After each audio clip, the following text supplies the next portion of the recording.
If you're not feeling it, be honest. I'm dashing in the coupe and going sonic speed. I gave you my all, tell me what else you need. I'm not ready for your love, but feel you rushing me. And my cup is running low, need you to fill it, please. I remember all those times it was a simple thing.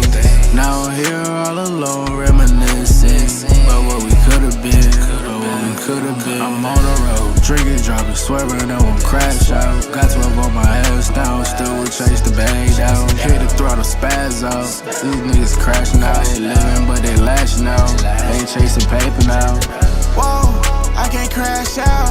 I remember I was broke, I'm getting cash now. These lame ass niggas talking shit don't make me lash out. She don't make me lash out. Ballin' like I'm Jordan, make it switch. Every time I talk, I'm making hits. Tripping daily, I feel like the shit. Yeah, I'm going, I can't reminisce. If you're not feeling it, be honest. I'm dashing in the coupe and going sonic speed. I gave you my all, tell me what else you need. I'm not ready for your love, but feel you rushing me. And my cup is running low, need you to fill it, please. I remember all those times it was a simple thing. Now I'm here all alone, reminiscing about what we could've been. If you're not feeling it, be honest. Dashing in the coupe and going sonic speed. I gave you my all, tell me what else you need. I'm not ready for your love, but feel you rushing me.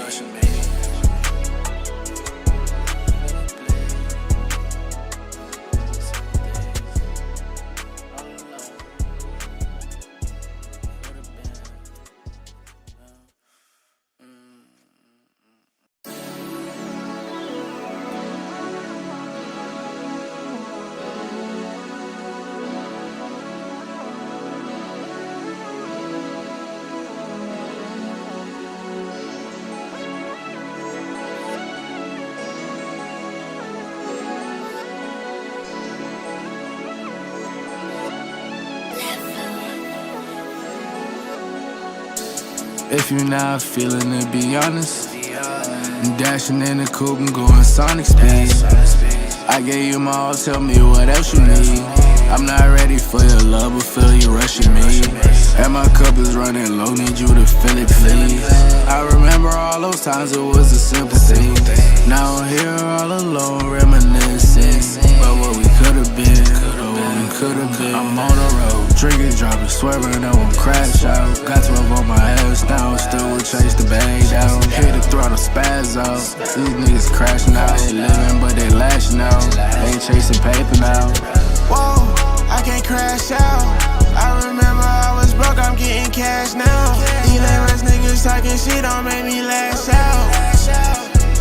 She don't make me lash out. Ballin' like I'm Jordan, make it switch. Every time I talk, I make. Whoa. There we go. What's good? Happy New Year and welcome back to the Poneglyph Podcast. This is episode 17. Starting the new year off with episode 17. And let me get through the intro first. Let me get through the intro first before I start yapping. But welcome back to the Poneglyph Podcast, where we decode the world of One Piece and anime one poneglyph at a time. I am your host, Jay, aka Milky Way Jay, here with my brother, my co-host every week, Ja. What's up, guys? It's been a while. Yeah, definitely been a while. A couple weeks. Yeah, a couple weeks to be exact. Your mic's a little off right now.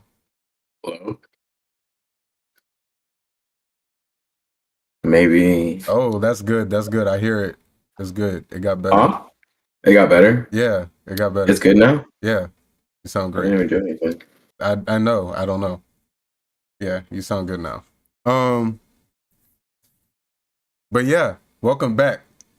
Happy New Year to everybody. I hope y'all started the new year off good, because it's the fourth day now. So we're a little bit into it, a couple days, but Happy New Year to everyone out there. Hope y'all are doing well. We got a lot in store for y'all today. We've been gone a couple weeks. out of town, holiday stuff, family stuff. So now that we're back, we're situated. I know this is a little bit earlier than usual in the time frame, but expect us to be going live around 1 o'clock Eastern time every week on Sunday. That'll just give us a little bit more consistency now that we got our work schedules a little bit smoothened out and everything. So yeah, definitely excited for that. We're gonna stay strong all year. I told Ja earlier this week that I'm trying to hit at a minimum of like 45 episodes this year. So that only gives us a couple weeks off, for anything that may come up. And, that's the goal, at least. That's the goal. And Yeah. we got some big plans for the podcast. As y'all know, we are on a bit of a One Piece hiatus for 3 months. We're going to be 3 months on, 3 months off, pretty much going from here on out. So in order to incorporate more anime and still make this a fun podcast every week while we don't have episodes, we have a lot more segments that we're going to start introducing over the next few weeks that y'all will see coming up. So expect a lot of great things from the pod coming up this year, 2026. Leave a like if y'all are here live with us. If y'all are catching the VOD, make sure y'all smash that like button as well. If y'all are new, subscribe to us. Show us some love. Comment down below your thoughts and any changes that y'all may want to see that may make it more entertaining for y'all. And if y'all are listening to us, audio platforms, Spotify, Apple Podcasts, wherever y'all listening to us, we appreciate that as well. Give us a 5-star rating and go give us a review down below. And we'll make sure to get back to you on that as well. So today's episode, we're going to start off with some anime world news. A lot's happened in the past 2 weeks going into the new year. So we got a lot to talk about there. Then we will be rolling into our segment, Tales of the New World. That is our episode review because we will review last week's episode, 1155. We just figured since that was the last one going out and we did miss it, we're going to make sure to review that with y'all and talk about that, our thoughts on that. And then we're going to wrap up with our Manga Mania segment where we will get the chapter that dropped 2 weeks ago, 1169, and then this chapter that just dropped about an hour ago, 1170. We're going to review those and we should have some real good conversation today. And hopefully have a nice jam-packed episode for y'all. John, you got any thoughts going into this episode? No, I just, busting out last bit of One Piece we'll get for a little minute, visually, other than, the manga and stuff. But yeah, it's set sail. Yep. On the long hiatus ahead of us. Definitely. I mean, I will say I'm excited. We're gonna have Snow on a lot more, and I'm excited to be able to talk about other anime as well, and Sure. really, hopefully, expand the community that way because we don't want to limit ourselves to just One Piece. There's still a lot of One Piece haters out there for whatever reason, but hopefully this podcast will help get them on the right track. You feel me? So, without further ado, let's roll into our first segment of the day. We will be getting into our anime world news segment. Ja, can you look at the stream and try and adjust yourself so you're not as low? But yeah, let's get into it. First and foremost, Solo Leveling season 2 will have 7 episodes and filming starts in April 2026. That's not too far. Yeah. I think, what was that, last week? Or not last week, but last episode we talked about the budget that they're putting into it and everything. So yeah, they're gonna start recording in 2026. 7 episodes is kind of short though. How long were the last season? I think they were that long, honestly. I could have swore it was more than 7 episodes. I could be wrong though. I could be wrong. But yeah, I'm definitely excited to see what they have in store just moving forward for Solo Leveling. I know that's supposed to be a shorter one, but yeah, I'm excited about Solo Leveling. 12 episodes.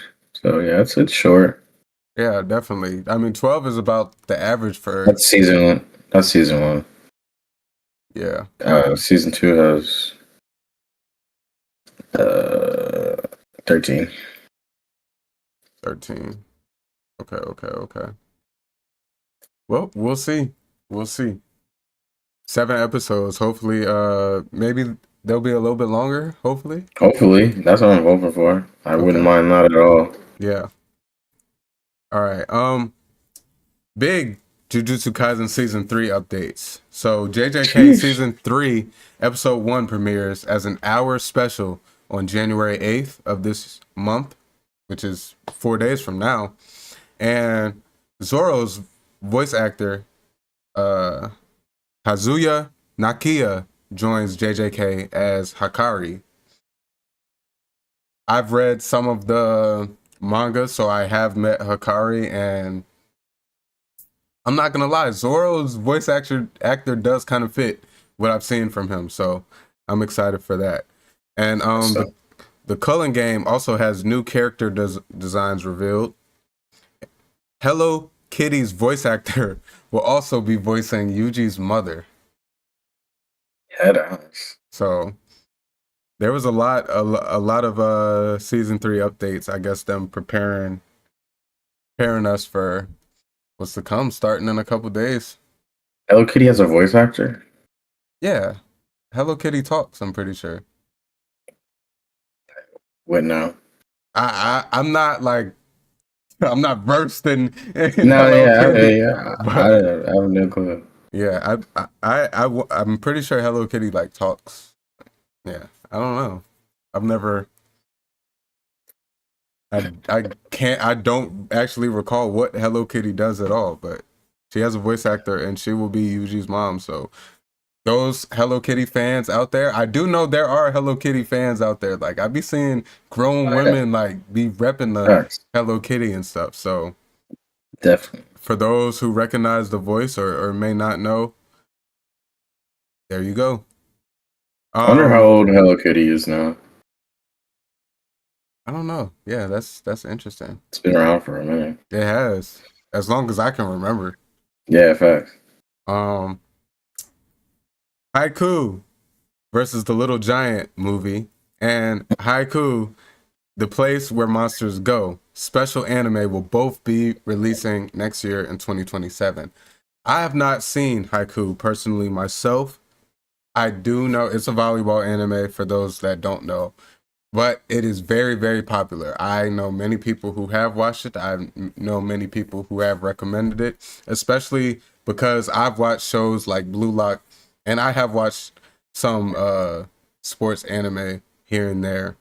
But Haiku's apparently the you know, I won't say the OG of them because I really don't know, but at least from what I know, Haiku's of one of the top ones.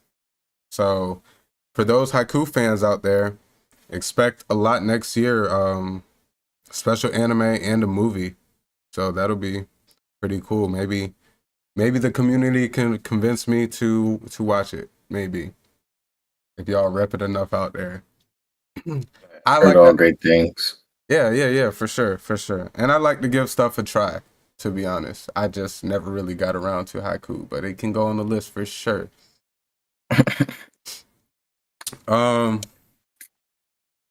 So some of my OG fans you don't even really have to be OG fans, but I think real anime fans will appreciate this.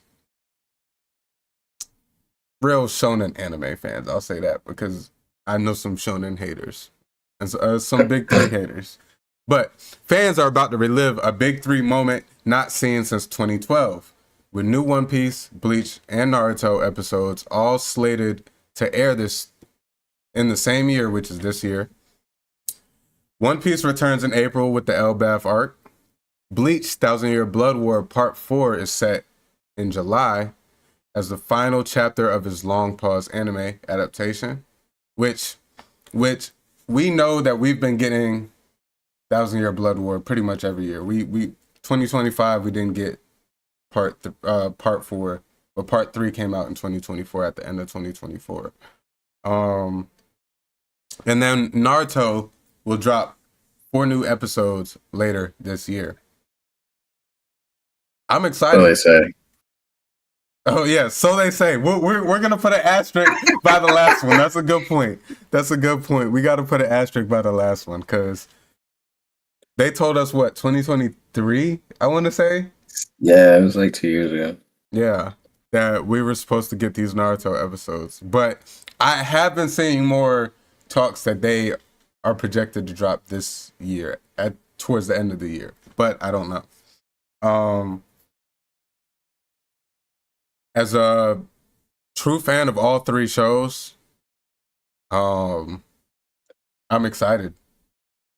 I'm excited. Thousand Year Blood War has been nothing but peak. The manga was so hyped. I never got a chance to read the manga. I may eventually still read it. I got some Bleach manga back there actually, but I never got to read the Thousand Year Blood War. I will tune into. Well, once I tuned into the anime adaptation, I'm just like, yo, they went crazy with this. The anime is just so peak. It's almost like, as One Piece fans, we see how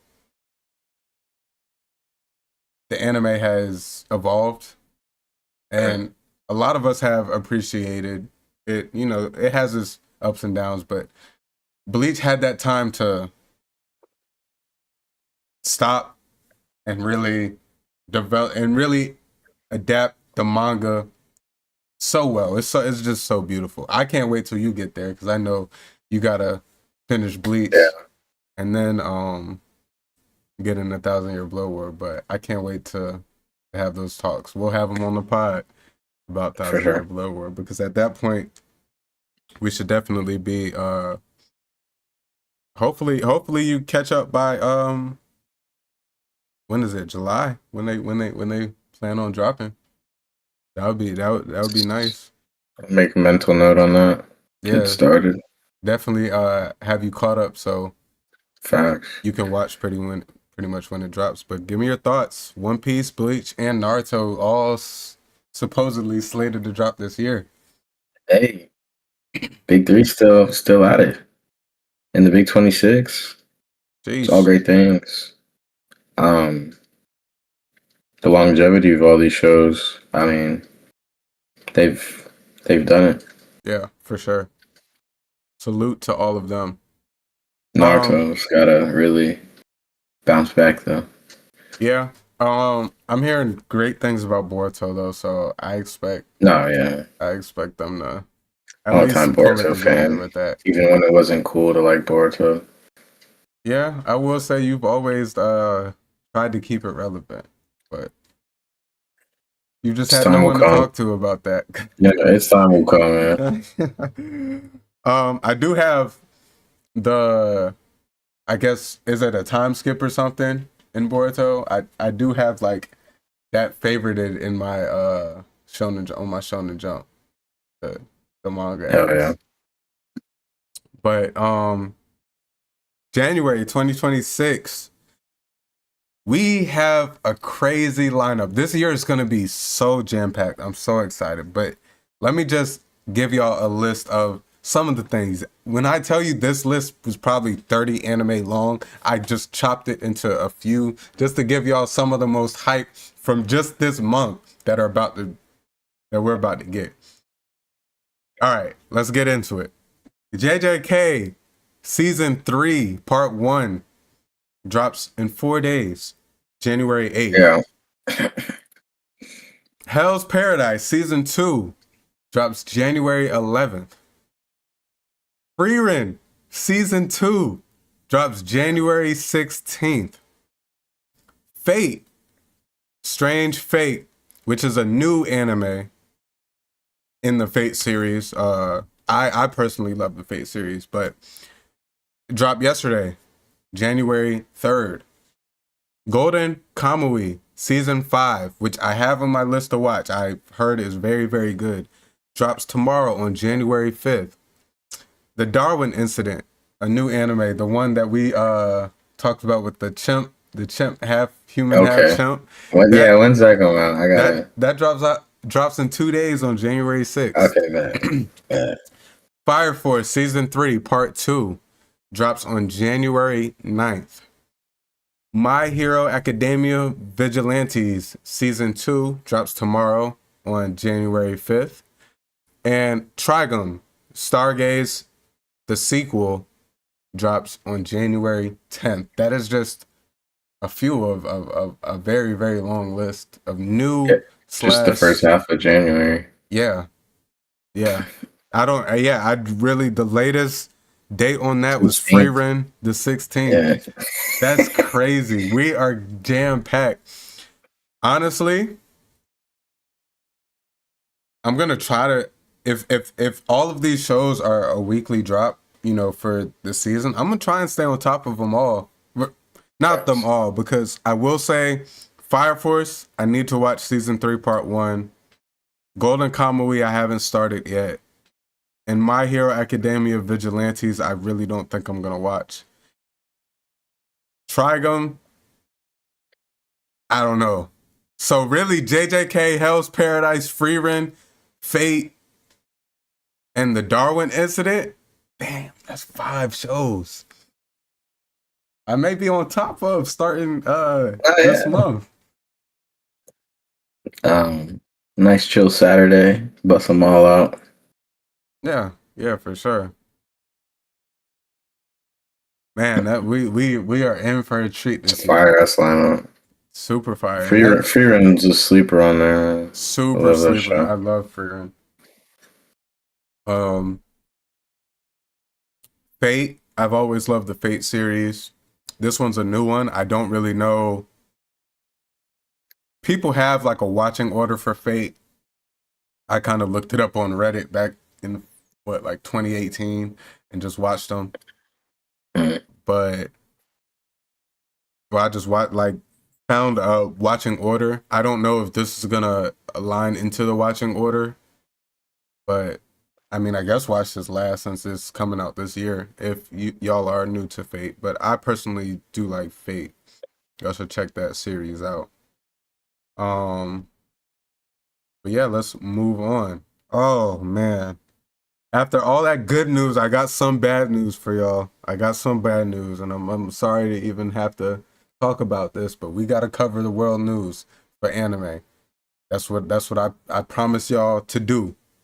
So, One Punch Man Season 3 Part 2 has been officially announced for 2027 and will once again be produced by JC Staff, the same studio that animated Season 3 Part 1, which is notoriously bad.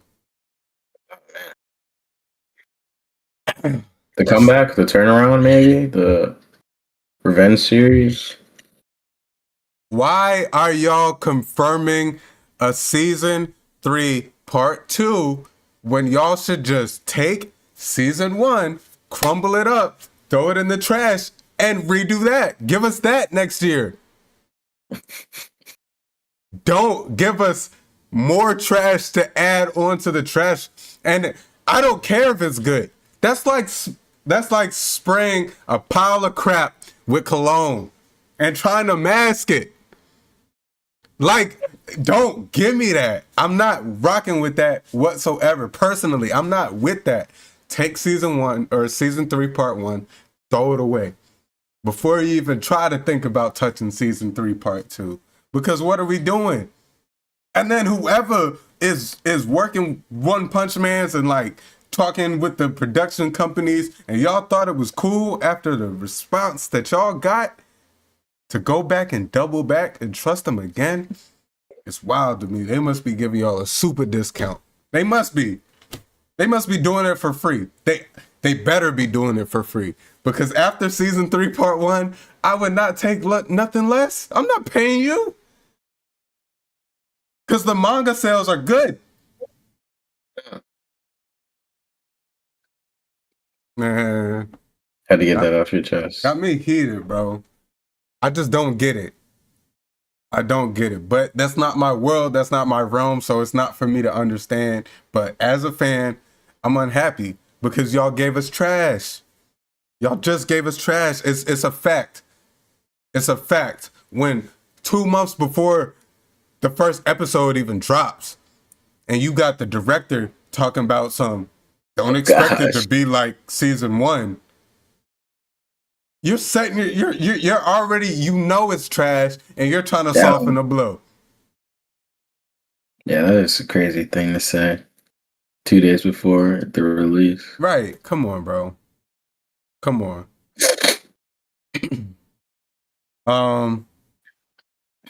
Man, y'all Naruto fans are pissing me off too. I don't know why I wrote these in the order I did, but y'all Naruto fans pissing me off too. After huge fan demand, Obito Uchiha is finally set to make a return in the Boruto series. I just read this same damn thing about Shisui a few weeks ago. What are we doing? Let's let the characters of the past be the past. If they dead and gone, let them be dead and gone. It doesn't make their death worth anything if they come back. And it's like, okay, the Edo Tensei stuff, I remember the time skip, the time going back in time with Jiraiya, stuff like that.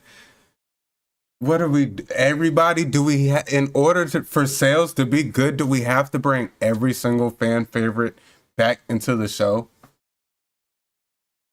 You gotta go pull him out of his timeline, man. Come on now.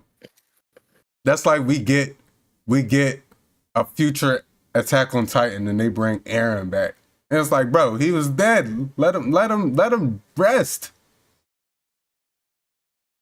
I don't know, man. I just don't understand why fans are demanding these characters. Like Shisui and Obito, what are we doing? What's going on? What is the story? Where is in the plot do them two need to be back?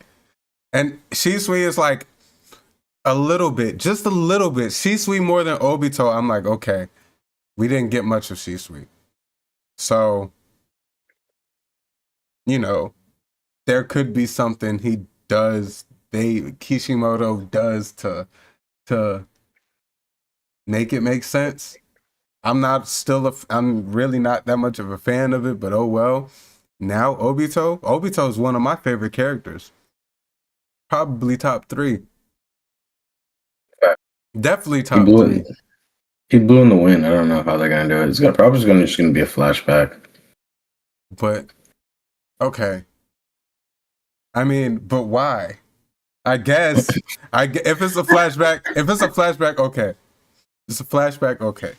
But they're talking about make a return in the Boruto series. I've read the same thing for Shisui. Now maybe I need to check my sources a little bit, but I'm reporting what I'm seeing. That's crazy. So like if say like Boruto goes back in time and he meets Obito in the woods or something. I know what's his name? Jiraiya. Like that actually happens in the timeline, right? That means that actually happened, right?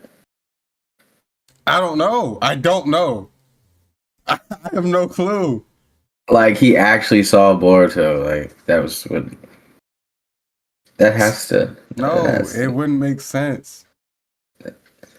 So we're gonna say so he goes back, sees Obito, and Obito the whole time has the knowledge of his master's grandson, his sensei's grandson.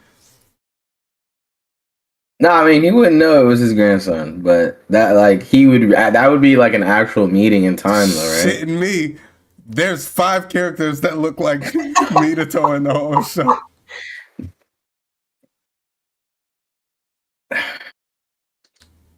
Man, y'all gotta stop with this, man.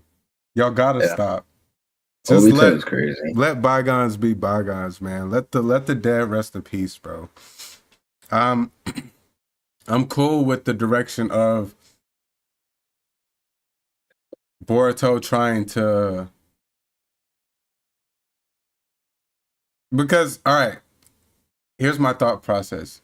One thing I did love about Naruto is that they made the legends seem so legendary. But I feel like we can do the same without getting these characters returning. And I want the same for them because I feel like in Boruto's timeline, people like Obito would be like a legend. People like Jiraiya would be a legend. Bringing them back just to get the Naruto fans back, eyeballs on the show. I don't know if I'm with it. I don't know if I'm with it. That's fine. Just bring Itachi back. That's fine. I mean, I would understand Minato more than some of these people. Y'all are bringing all the Uchiha back. But he already came back. Did he? Oh, in Naruto. Yeah.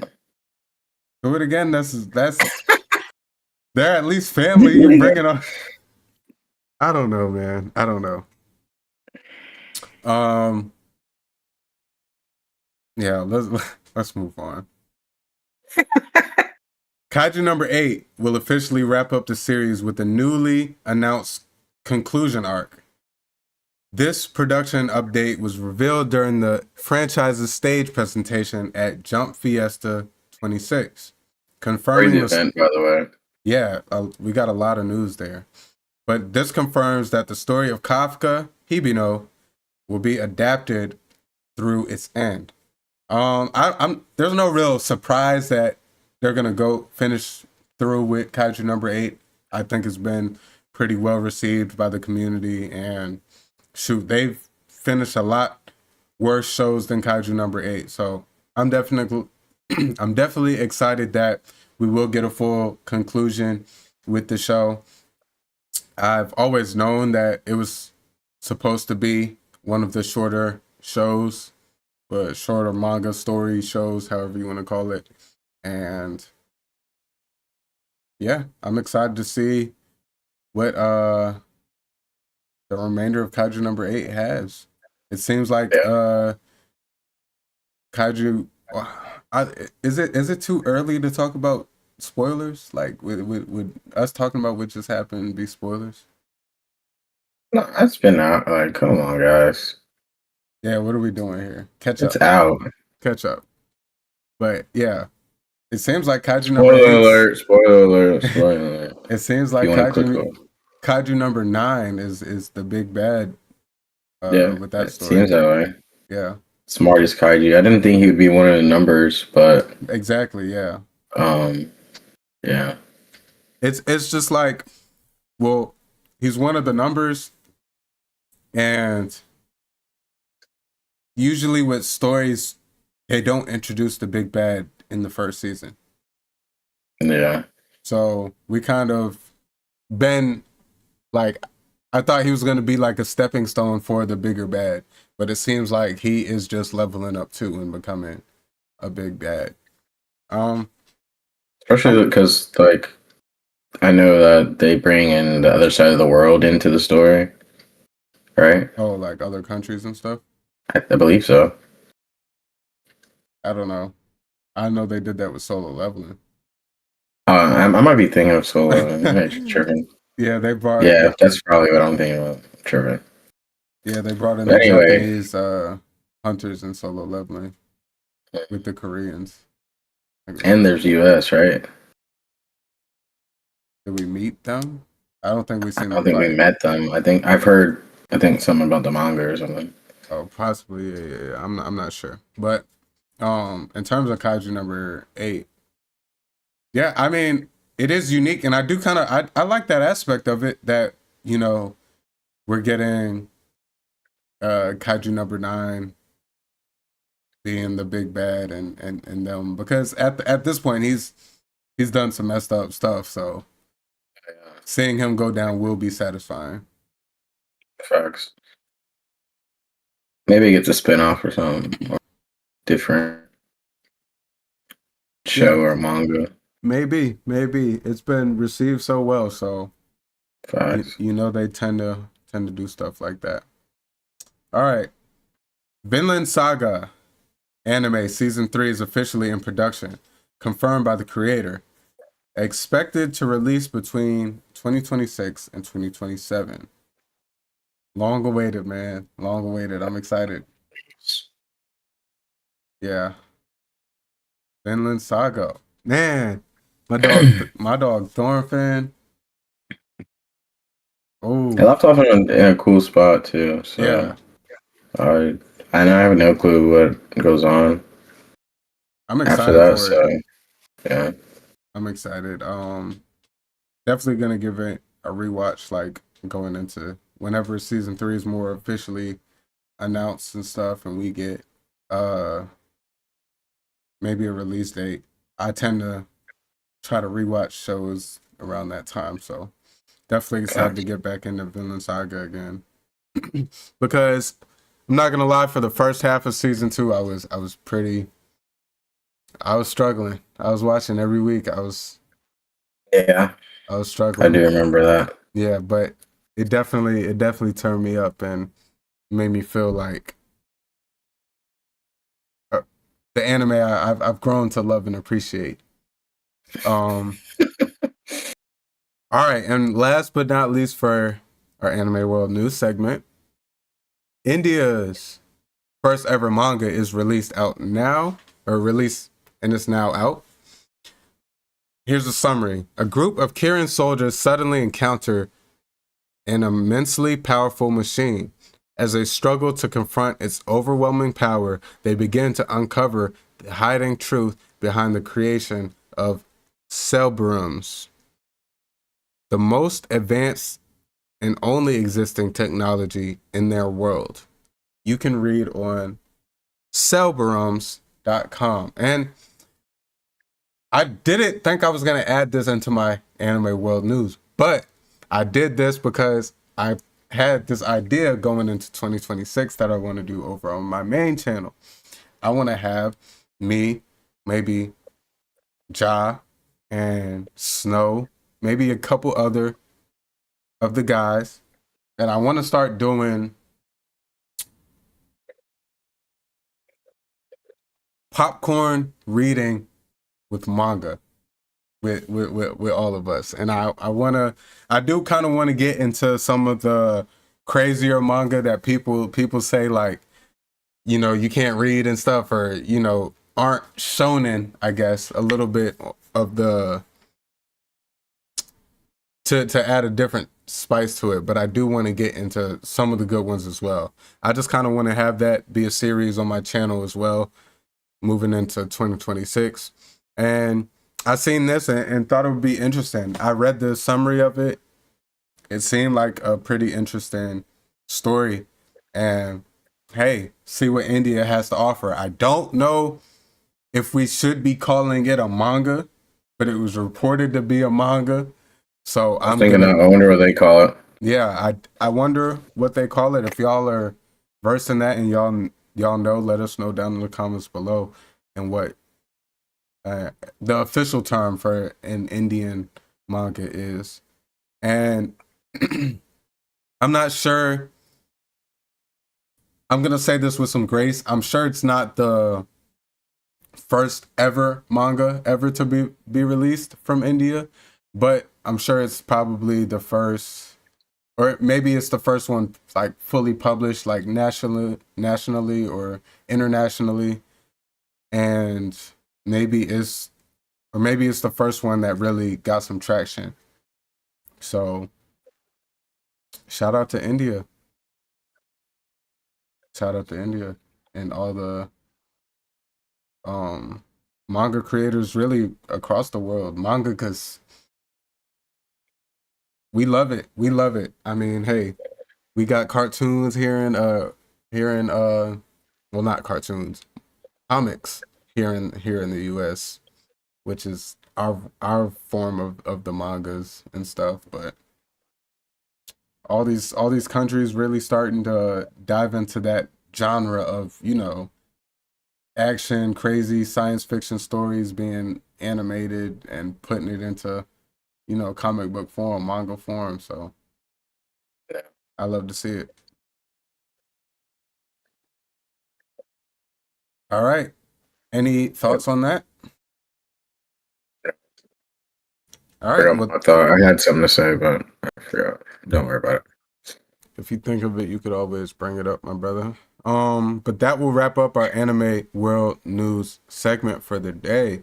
Make sure y'all leave us a like if y'all rocking with us, if y'all here live with us, or y'all catching the vibe and y'all actually like the content. Leave a like, comment down below, and subscribe if y'all are new.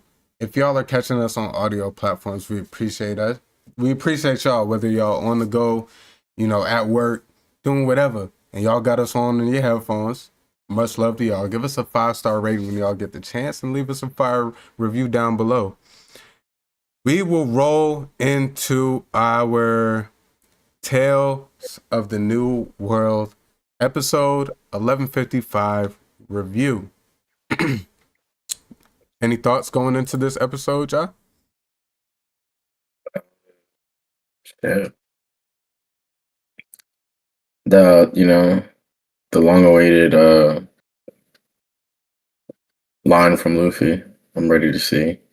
Yeah. Let's head to Elbaf, like they said way back when, after they left to fucking what was it? Little Island? Little Garden. Little Garden. Yeah. Yeah, I'm excited to see what they had in store. I don't really have too many I wonder if we thoughts. get some like world events after the whole thing. Yeah, we'll see. So this episode is titled "The Promised Horizon: Off to the Long-Awaited Elbaf." The summary goes: York wakes up to see island clouds rising, and to her surprise, something is about to be taken away. Meanwhile, at Meridian, the celestial dragons realize their food stock is dwindling and become belligerent. Another one of Vegapunk's satellites, Lilith, wakes up and receives astonishing news. This is correlated to manga chapters 1124 and 1125. I actually was just reading this on my plane flight. I started with 1124 and I just reread all of Elbaf over the course of my vacation. And this is actually the exact moment where I started. So I'm actually excited to see what they got in store for us. The last bit of One Piece. Yep.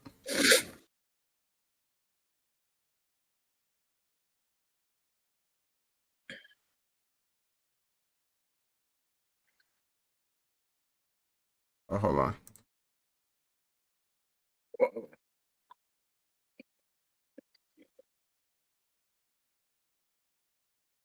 There we go. I had to change it on the screen because we was definitely about to get copyrighted.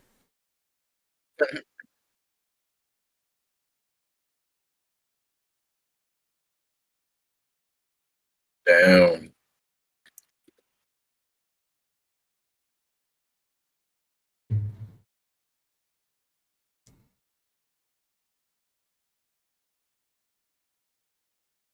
Look at it. The Straw Hats actually talking about meaningful things right now. How they feel, what happened.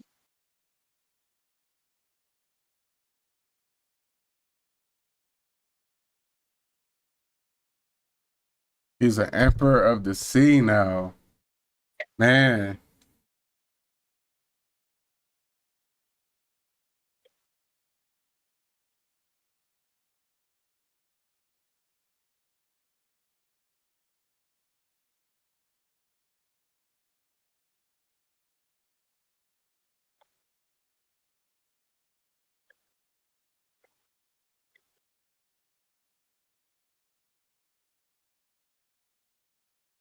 I killed her. Ooh.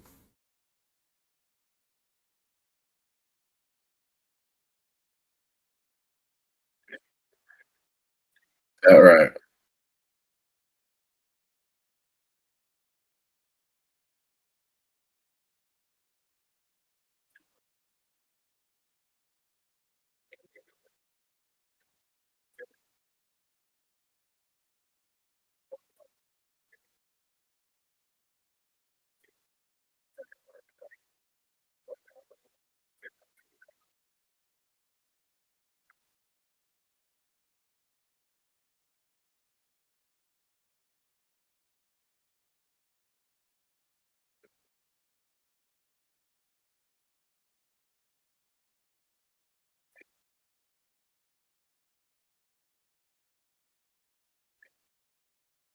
And that's all your fault, Saturn. Oh,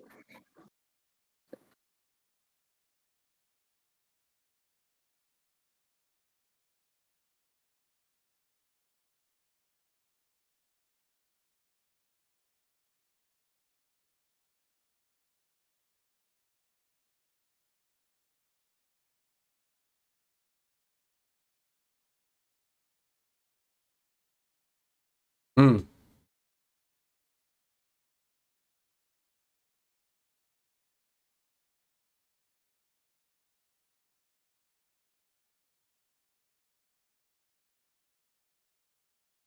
Mm.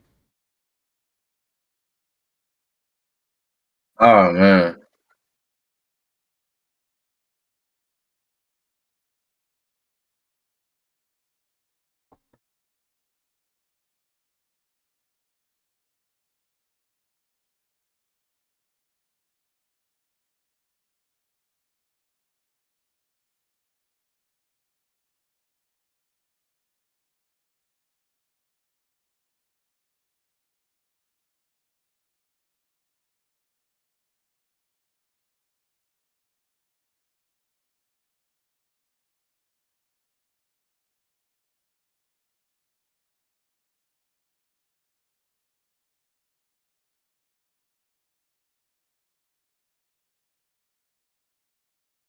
Damn, York. You an op. Super op. Yeah, she is. Shout out my dog Edison, man.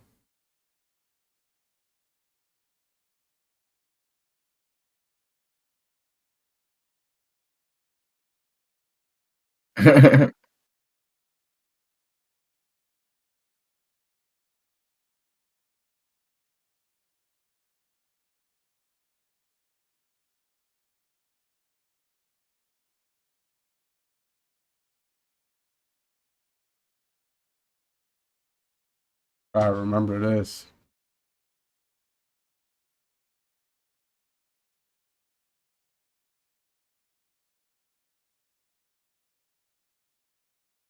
Mm.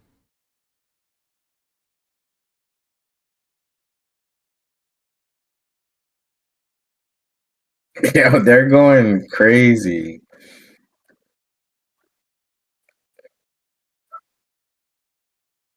That's their resolution, bro. We must kill the person in charge. There's a food shortage. So we must kill the person in charge.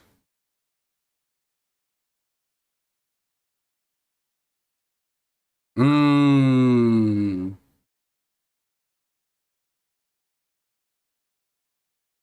Damn.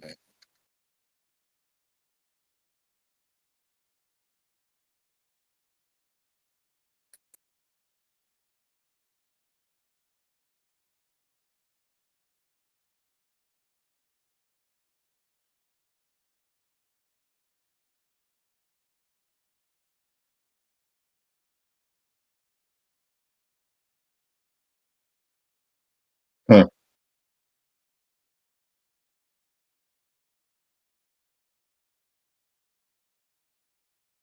Mm. Jeez. The aura. Uh-oh.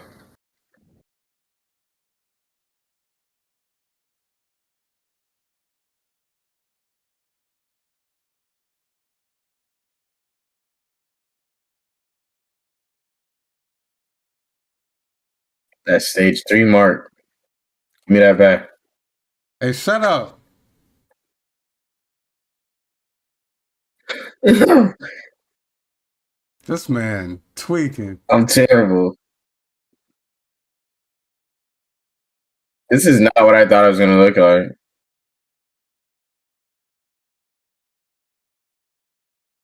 Such blue aura.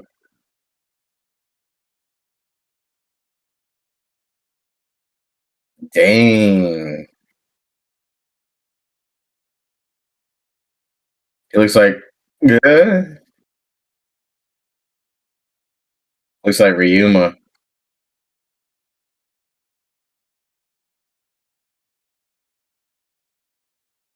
Damn. This looks so crazy animated.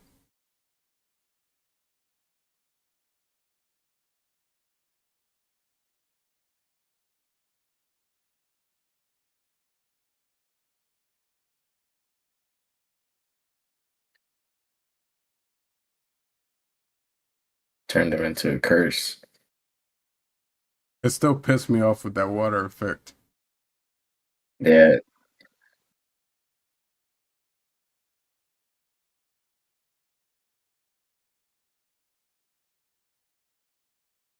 That crack in his skull, that's from Kuma.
Facts.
Mm.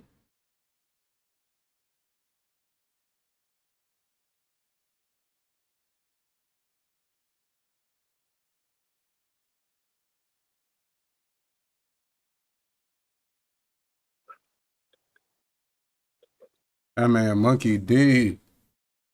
The part two. Don't.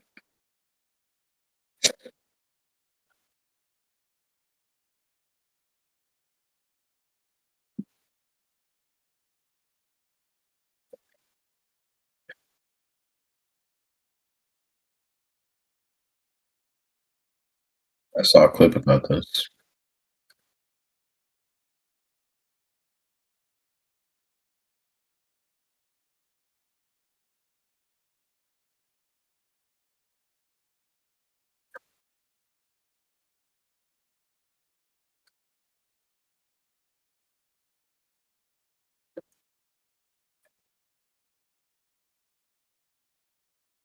They just be chilling. The Giants just be chilling in them chairs.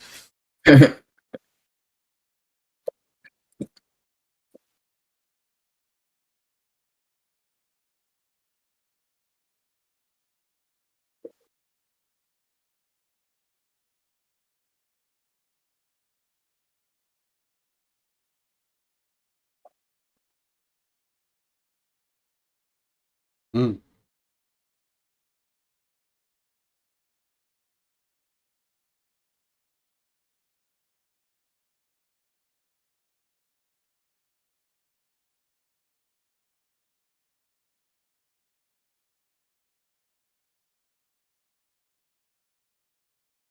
It's just gonna take you 15 minutes to walk over there.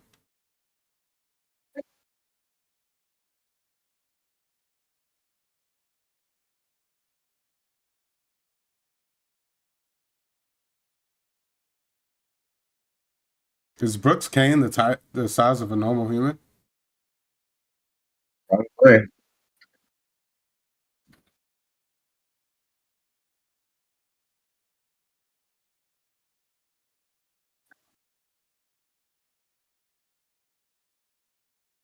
He's losing his appetite.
Still exist.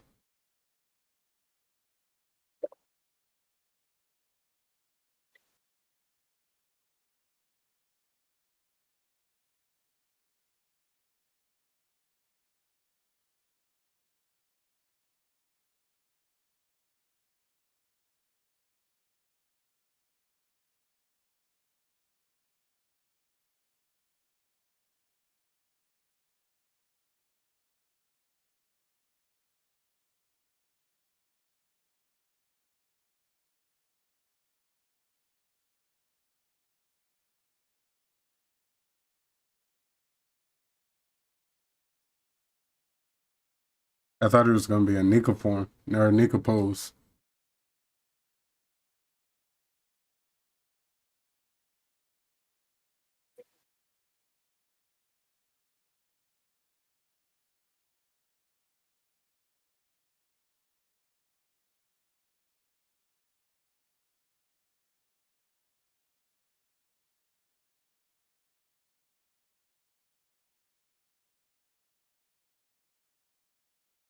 Man, if you don't get choked.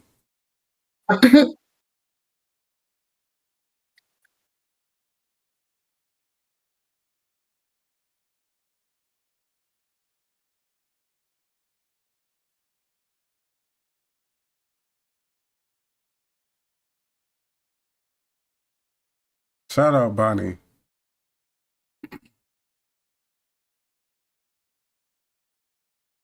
Fun fact, so Bonnie is actually way younger than Chopper too. Chopper like 5 years older than Bonnie. That's crazy. Upper still legit.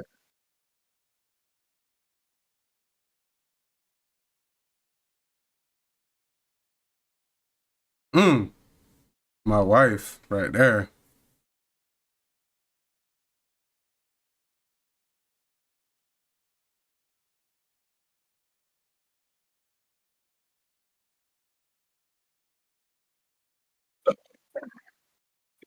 How did she know? They told her. Was it them that told her that Saul was at Elbath? Or she knew. What's his name? Aokiji? Vegapunk. Oh, Vegapunk. Oh, yeah, because he did. Okay, yeah, I do remember. Original Vegapunk. Old Man Apple. I do remember.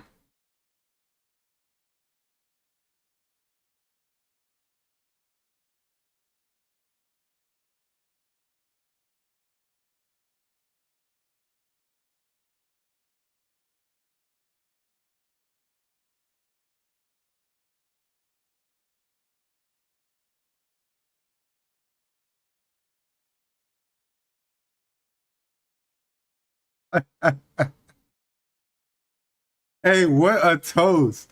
Hey, that's the GOAT right there. He's like, even if y'all become my enemies, just know it's gonna be me.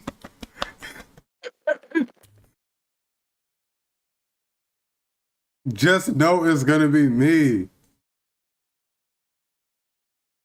That was not the toast I thought he was gonna say.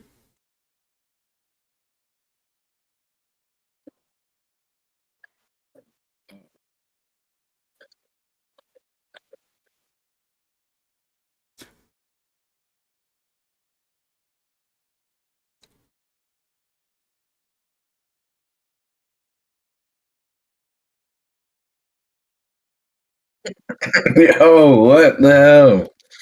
Man, this is not what I wanted. Oh my god, how many times have you seen this?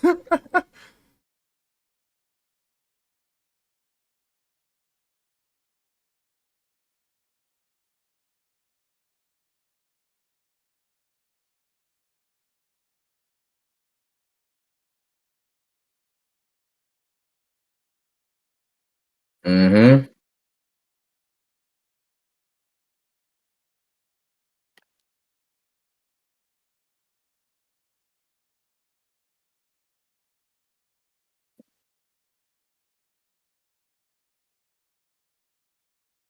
All right, bro. Dun dun dun dun dun dun.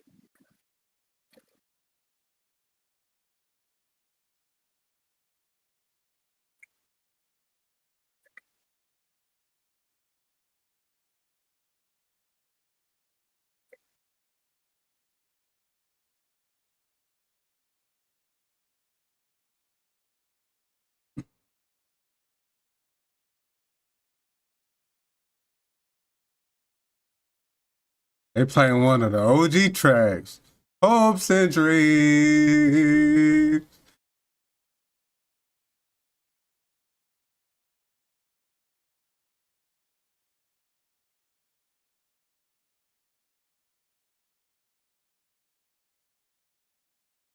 Man, it's not just about y'all.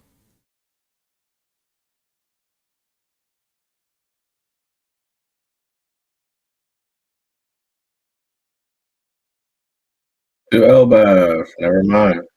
We didn't even get that. We didn't even get it. Fuck. I thought that was gonna be maybe the toast or something. All right. 11:55. Give me your initial thoughts. It's a cool cinematic way to end the year and the arc, I'd say. Little banquet. Whoa. No, they can't see this. Oh. Little banquet. We got some bonding with Lilith and everything, and that's cool stuff to see animated. And the Straw Hats talking in there at the beginning. I fucked with that. Yeah. About Always like reflect on everything that just happened. yeah. Yeah, it was a cool episode. I don't know. It was the beginning of it, you know, seeing Saturn and seeing Garling come in and announce that he's the elder. I've been looking forward to that. So that was all cool. But Yeah. and even the part where Vegapunk kind of revealed that the entity of Vegapunk was still a thing. I like that that part in the manga as well. So seeing that animated was cool. But pretty much after that, it was just all right. Yeah. Yeah. Excuse me. Seeing the little water effects that we don't really like. Oh yeah, with the ships. Yep. And then well, I When it don't. should, What were you about to say? when it showed Kamabucha Island, whatever, it was cool there. I was about to But say when it only was when that the blast of hockey when Saturn died. the fucking trash Swaying. Navy ships sway. Yeah. So, and then seeing the Kuma and Bonnie stuff, I mean, it was just like, I've seen this already, and I didn't really want this to be the end of. Like, I wanted to be more, hey, let's go to Elbath instead of Bonnie reminiscing and stuff, because now you're giving her. Well, obviously they had a big importance to the arc, so like I do kind of get why we're wrapping up that arc and wrapping up them, but I think them just showing Bonnie sitting on Kuma's lap would have been nice. Like, pan to everybody, everyone's having a good time, and Bonnie is just sitting with her dad. Like, that would have been nice, but the whole flashback again, and let's go set C together one day. And yeah, we already seen all that. But overall, it was a cool episode. I think I'll give it like a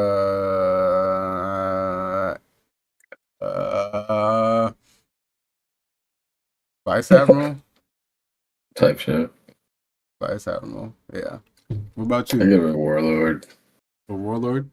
Wait, do we have Vice Admiral? Is that a thing? I don't think it is. I think Warlord is. That might be it too.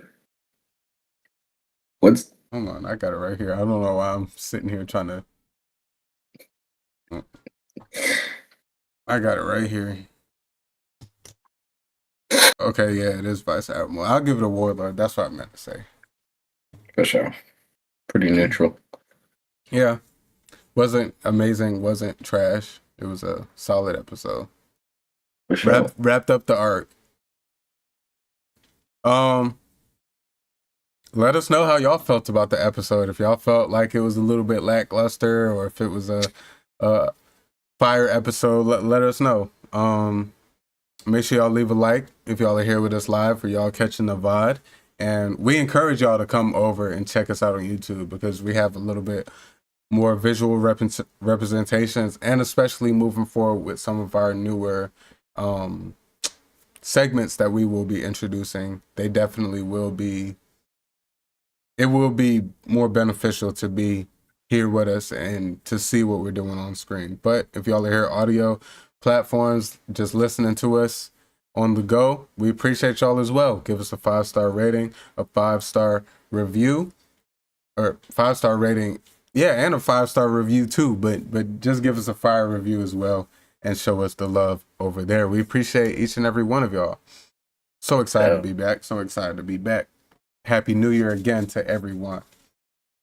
All right. I really didn't even have much to like compare to the manga with that either, just because it wasn't really much, like, especially I did like the extra effects, that we get to see with Saturn dying and stuff, but it was pretty true to the manga, so I didn't really have too many comparisons on that end. But yeah, let's roll into our Manga Mania chapter. So, our Manga Mania chapter reviews, and we appreciate y'all if y'all are anime only watchers and y'all have tuned in with us thus far. But if y'all aren't caught up on the manga, we advise y'all not to stick around if y'all don't want to get spoiled with anything. But we do appreciate y'all so much. And hey, we encourage y'all to catch up on the manga, especially in this One Piece hiatus. And y'all be able to rock with us all episode and really see what's the nitty gritty is going on and what the nitty gritty is about and going on in the manga. So excited for that. And we appreciate y'all. Let's get to it. Manga chapter 1169 and 1170. So how I will do this is I will first and foremost, the way I set these up, especially chapter 1170, but even a little bit here in 1169, my summaries are very descriptive of what's going on, because Oda does a lot of bouncing around panels and like different scenes. Mm-hmm. So I try to focus on what's going on and then get to everything, because when I was typing it out, trying to make it was just choppy. I was just going back and forth from this place to this place to this place.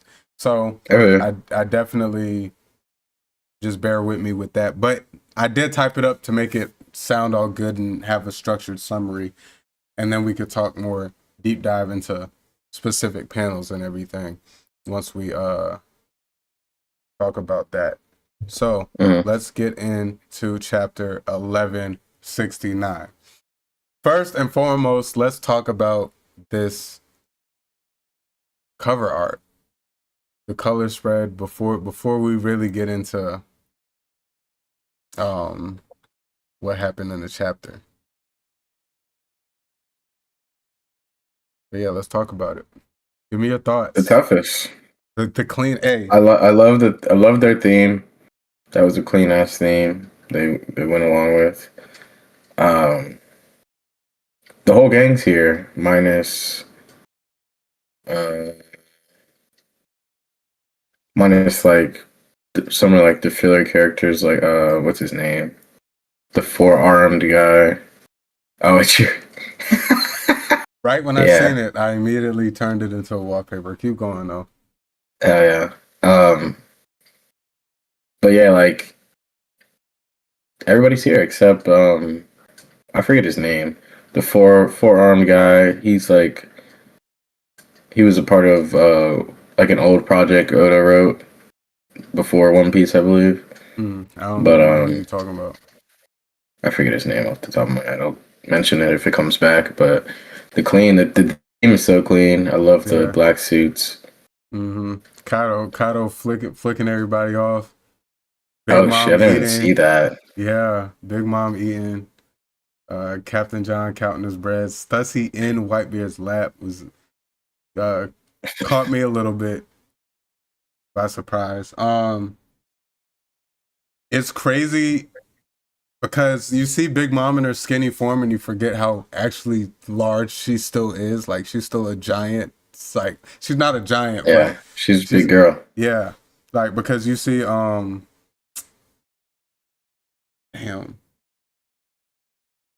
Snake Princess. What's her name? Gloriosa. Gloriosa. You see Gloriosa and you see how small she is compared to Big Mom. Yeah. But Streisand sitting next to Big Mom. Yep. I didn't what's his name's hair? The fishman. What's his name? Jeez. Barbell. Yes. His hair looks I didn't think his hair was gonna be that color. Yeah, I didn't either. And then you got Rock sitting up front. Clean is over. I love it. I instantly made it my wallpaper right when I seen it. I screenshot it. But let's get into the summary. I'm gonna just keep this up while I go through the summary, so I don't gotta click through the actual chapter. But let's get to it.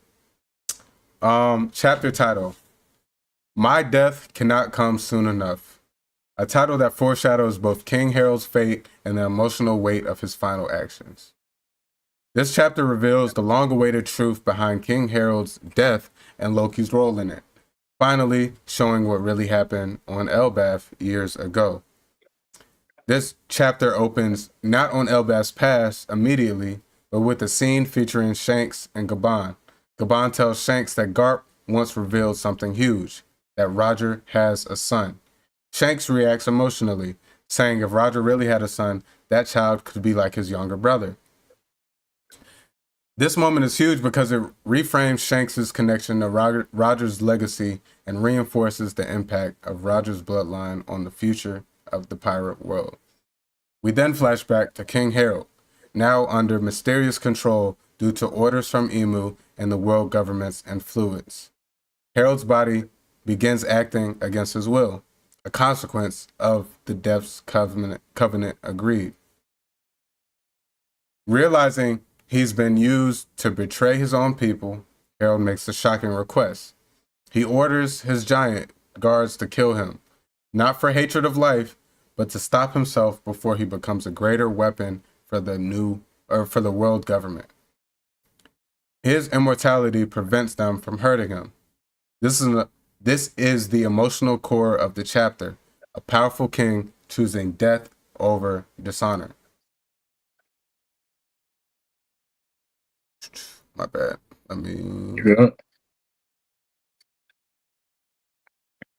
turn that off for now. All right, bet. Harold summons Loki and Jarul to the throne room. Both giants are key players in the past tragedy. Harold reveals the truth. He worked for the world government, believing that he could protect Elbaf. He was betrayed by IMU's manipulations and their twisted Night of God ambitions. In a stunning revelation, Harold tells Loki that to kill him honorably and end his suffering, Loki must eat a special devil fruit. The legendary fruit rumored to exist in Elbaf's treasure vault. The devil fruit is implied to be incredibly powerful, potentially world-shifting, but it can't be used by someone without consuming it first. Loki runs to the treasure room to eat it, but is confronted by powerful resistance, possibly involving his own current weapon, Ragnar, or defenses around the fruit, which we now know confirmed that it was Ragnar and everything. But let's not get ahead of ourselves. Harold loses control even more completely, launching into a violent rampage, attacking guards and critically stabbing Jarul through his helmet. This moment shows both the tragic depths of Harold's corruption and the fatal consequences of the world government's influence. In the climax of the chapter, Shanks and Gabon appear in the castle just as things spiral out of control. Shanks confronts Harold, not to negotiate, but to end his life and stop the carnage. Their confrontation shows Shanks' sense of honor, his responsibility to stop the unnecessary bloodshed, and his strength as one of the top current Yonko. The chapter ends with a powerful visual. Harold's iconic portrait as narrator text cries out that a mass slaughter has occurred, leading to the greatest king of Elbaf losing his life. This is tied directly into Loki's eventual legacy, and possibly where Loki's reputation gets redefined from villain to reluctant executioner, carrying out Harold's dying wish. Now, give me your thoughts. W chapter, we learned a lot. It was very informative. Yes. And then we get, there's a fight in the chapter this week, or there's a fight in this chapter that demonstrates like the power of some of the stuff that we learned from Shanks. Yeah. But yeah, overall, this chapter, when it came out last week, right? 2 weeks ago. Week before last, yeah. Mm-hmm. It shook the whole verse, I'd say. Yeah, for sure. To start off in the beginning, or what do you think of it? Yeah, I really enjoyed the chapter. In my summary, I tried to like just give a broad description of what happened, so we can talk more specifically about any points that stood out to us a little bit better. But overall, I think it was a really good chapter. Like you said, very informative. Gives us a better perspective on a lot of characters that we had questions that was going on back here. Shanks, Loki, even Harold and Gabon. I feel like it kind of gave us a little bit more insight. This chapter and the next one. So yeah, we can get into it. Let me. Yeah, to start off, Shanks and Gabon talking about Roger's son. At this point, I feel like Gabon is like still keeping it pretty vague, like, or maybe he doesn't know all the details.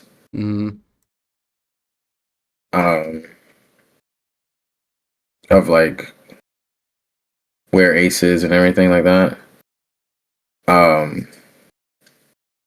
But like Shanks like just being like so interested in like Gabon saying like another son. And seeing Shanks react to it, I just think like that's dope. Even though from what we've seen, they met once, Ace and Shanks, and all Ace did was thank him for protecting Luffy in that time. But I just think it's dope for Shanks to recognize Ace like that, even though when they met it wasn't all lovey-dovey or anything. Gabon saying, "You and Bucky were our sons." I definitely facts. Especially Bucky giving a shout out too. No, yeah, and then I just I feel like there's a lot of hope for the future with Buggy, and with that being said, you know what I'm saying? The next page we get finally, right? Yeah, Loki and Jaru arrive and everything, and Harold's trying to fucking break down what he needs everybody to do and everything. Yeah. Just a crazy display of power, I feel like. Trying to think specifically off of this page. And like he's fighting him like on the verge of getting taken over in his head without trying to like say anything to those all around him. Yeah. Like trying to keep like what's really going on like within himself and tell it to the right people who he wants to tell it to. For sure. Yeah. And then next page he just man, he's pummeled by all the attacks and he's there. He's in the zone now. Yeah, lost control. Loki. Yep.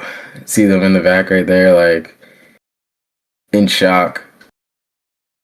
Yeah, just saying the first thing they see is like Harold getting stabbed by all his guards, and he's just sitting there talking. Just kebabbed. And then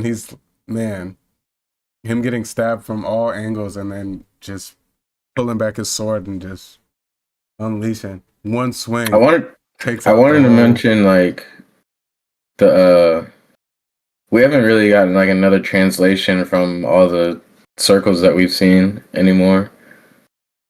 Like I couldn't make out anything from any of the points where it like shows the summoning circle and everything.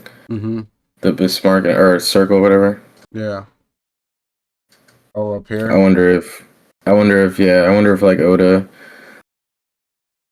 got too ahead of himself last time, or he didn't like how the fans broke it down about the Aris Tars thing. Yeah. And he's just now gatekeeping it now. It's like, don't pay too much attention to that shit. You know how Oda be.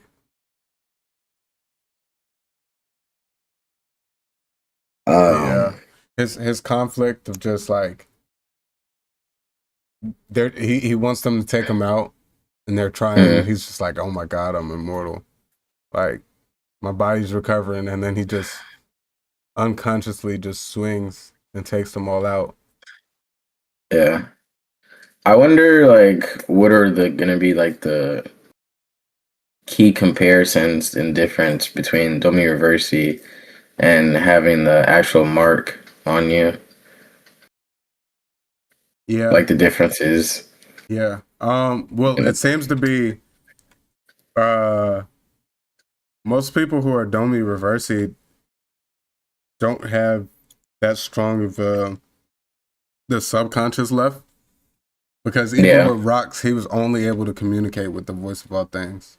It's not like he was able to look and then even obviously, I mean his dad and stuff when they were Domi Reversi, that obviously I don't believe they're strong-willed conquerors to be able to fight it. But instant turn, we don't really see. They turn into more of a. They grow like the fangs and get a little bit bigger in size. Where I feel like the Covenant, or at least the one that Harold has, just seems to be making him like he's still conscious enough to yell out, "Hey, get Loki! Hey, get Jarul!" But or "Hey, y'all kill me!" But he can't stop. Like he's fighting them back and everything, and he still has his body, his strength. Everything seems, I guess, normal on that sense. Where when Rox was Domi Reversi, he got much bigger. His physical appearance changed, and he couldn't even cry out or talk out without using the voice of all things. So I think that's kind of like the major differences as of right now. Maybe we'll see a little bit better of because we see with the Holy Knights and stuff, they have their free will, their conscious. Like, I'm sure if Harold was to just be like, okay, Imu, I'm gonna do what you say, Yeah. he wouldn't be needing to be taken over or controlled. So Facts. I wonder if that's why Emu holds such a grudge to him. Because he went along with it that far until the very point of where Emu wanted, to put something in action. He didn't, he didn't go along with it. mm-hmm. And the fruit situation too, probably. Right. But so yeah, then we get Studious Shanks just breaking down. At this point, like Gavon's just like, I guess you could say his uncle or just another father figure in his life. Like he's able to just sit down and talk to him like a therapist and just listen, take in everything. Yeah, like a father role. I mean, he called him son, so like definitely just like he just had a bunch of dads, I guess, a bunch of pirate dads. But yeah, I like this. Two characters that we see at different parts of Luffy's life have just such a strong connection and history. So being able to sit here and have this type of conversation. But yeah, go on. No, just breaking down the marks again and telling Gabon the abilities of and the control that each mark can have against even not being there with the third mark, or I mean the second mark. Mm-hmm. Just like ability breakdown. I like Shanks giving this breakdown of it. It's like, I don't know, metagaming. I agree with you. I like Shanks giving it. Young Shanks too. He calls Emu that freak. We can't resist as long as we're within that freak's range. Mm-hmm. He's just kind of. It's just funny that how Shanks' attitude about this is, because like I mentioned a couple chapters ago, just seeing his initial once he joined the Holy Knights, it seemed like he had a resentment towards the regular people and the humans and stuff. Yeah. And obviously it was all an act, but seeing his real personality come out and just being like, these freaks, and then we'll talk next chapter about a little bit more of his the way he acted and stuff. But I love his explanation and everything, and it seems to be that he was really actually trying to get information and get closer to something. Clearly he wanted to still talk to Harold and stuff at this point in time. So we're still kind of in the dark about what the specifics on that was. And to this point, like, it's almost like Shanks is always late. This is the memes I saw based off like. Oh really? Yeah, when we got to this point, it's like Shanks is always late. Marineford, he got held up by Kaido. Got there late. Wano, he's on, islands away. He was supposed to come here to talk to Harold. He got caught up with Gavon, catching Gavon up. He could have got to Harold first to talk to him about what he needed to talk to him about. Too late. Yeah, just. I don't necessarily. Starting in the freaking 4th episode, Luffy gets yanked up right in front of Shanks, and then he's late to the point where he loses an arm because of it. Which, Luffy don't get yanked up. Luffy did that to himself. Luffy got yanked up right in front of Shanks, dude. Smoke bombed freaking ninjutsu right in front of Shanks. Yeah, I mean, I feel like Shanks be on his timing, bro. For sure. I like with Marineford and with Wano. I feel like that was all he was trying to do. I don't feel like he was trying to be a part of the war. I don't. Ace just died, man. Come on, bro. You couldn't. You had to be there, man. Man, bump Ace. If I'm Shanks, bump Ace. Come on, bro. Not bump him, but like, we don't even know if he knew that was Roger's son. Yeah, we don't know yet. And it's like all Shanks could have known is that Ace was one of Whitebeard's second division commander. He's like, hey, I went to Whitebeard and tried to warn him. So like, what more do you want me to do? Come fight his war for him? I told him not to. I told him to call it off before the war started. Man, I don't blame Shanks, but yeah, here, yeah, who would have knew? Who would have knew? But I that's funny. Shanks is always late. I'm not pushing that agenda, man. I'm not pushing that agenda. I don't know how I feel about Shanks. No doubt. So yeah, Loki joins the battle. Boom. We got a nice clash. Mm-hmm. To this point, it's Harold and Loki talking between the clash and everything. I found this fire. Kind of like the Rocks thing, but it reminds me of when Itachi and Pain got Edo Tensei and they were talking to Naruto while they were fighting and everything. Yeah, that's what this clash kind of reminded me of. Like, hey, my body's I can't control my body, but you got to do this. You got to do this. Yeah. Nah, I feel you, because that's pretty much what Itachi, he wasn't trying to. He was like, I can't resist it, but I need I need you to do this. And he got the crow from Naruto and everything. That was crazy. Facts. Every jutsu has a weakness. Your jutsu's weakness is my existence. Oh my god, that's cold. That's just cold. But hey, different story. Let me not get too carried away. Yes, this clash I thought was great because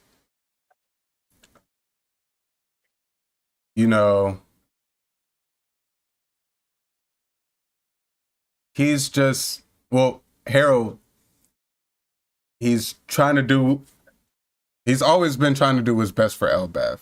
he's always thinking about the future of Elbab. Yeah, he's been ignorant about it. Yeah, he's made some dumb decisions that have ultimately put him and them in this position.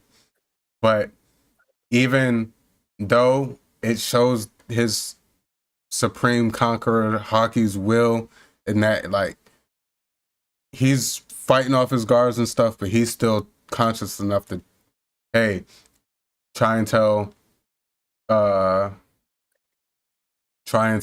Loki and Ja Rule, hey, I need Loki to go eat this fruit and stuff. I know we get more into that before, but you know, he's sitting here facing the reality of his decisions. Ja Rule, I made a terrible mistake. Very soon I truly will lose my mind. And you know, it's just showing that it's all circling back. And I just wonder his thoughts in this in terms of Rox. You know, Rox was trying to warn him all this time. And he's saying how Rox died. He don't know exactly what happened, but he's reading the newspapers and stuff. And then now he's saying that this is happening years later. And it's like, I just wonder if he had that thought of, damn, Rox is right. What could have been? I did find it tough that they were able to hold him down here for a second. Yeah. That's a feat in itself, I feel like. I mean, even here a little bit, it don't even really look like they're holding him down much right here. I guess they're just on top of him. But I mean, these are the 3 full-blooded ancient giants left, right? So basically, if there's anyone to hold him down, it's them two. But yeah, him just facing his son straight up and saying, "You have to kill me and take the throne." Tell him I was a fool. You know, make yourself the hero, because he's still focused about Elbab's future. Yeah. I have a love-hate relationship with Harold's character. I admire his passion as a king to want better for his country and his land. I just hate how ignorant he was about it, how blind to reality he was about everything. And it ultimately made him make more and more poor decisions. Yeah. So, and just completely, Rox has evolved into a top 3 character in the show for me, and just hating how seeing Rox's love for Harold to the end and respect for Harold to the end, and how Harold was just so ignorant to it, it just never sits right with me. So to see him go this way, it's just like you reap what you sow, but also at the same time, it's like I feel bad a little bit, because it's like, man, this dude do want what's best for his people. He just got tricked. And you know, people have made fools of every man once in their life, so it's just sad to see that he went out this way. More thoughts on this on these 2 pages? Nah.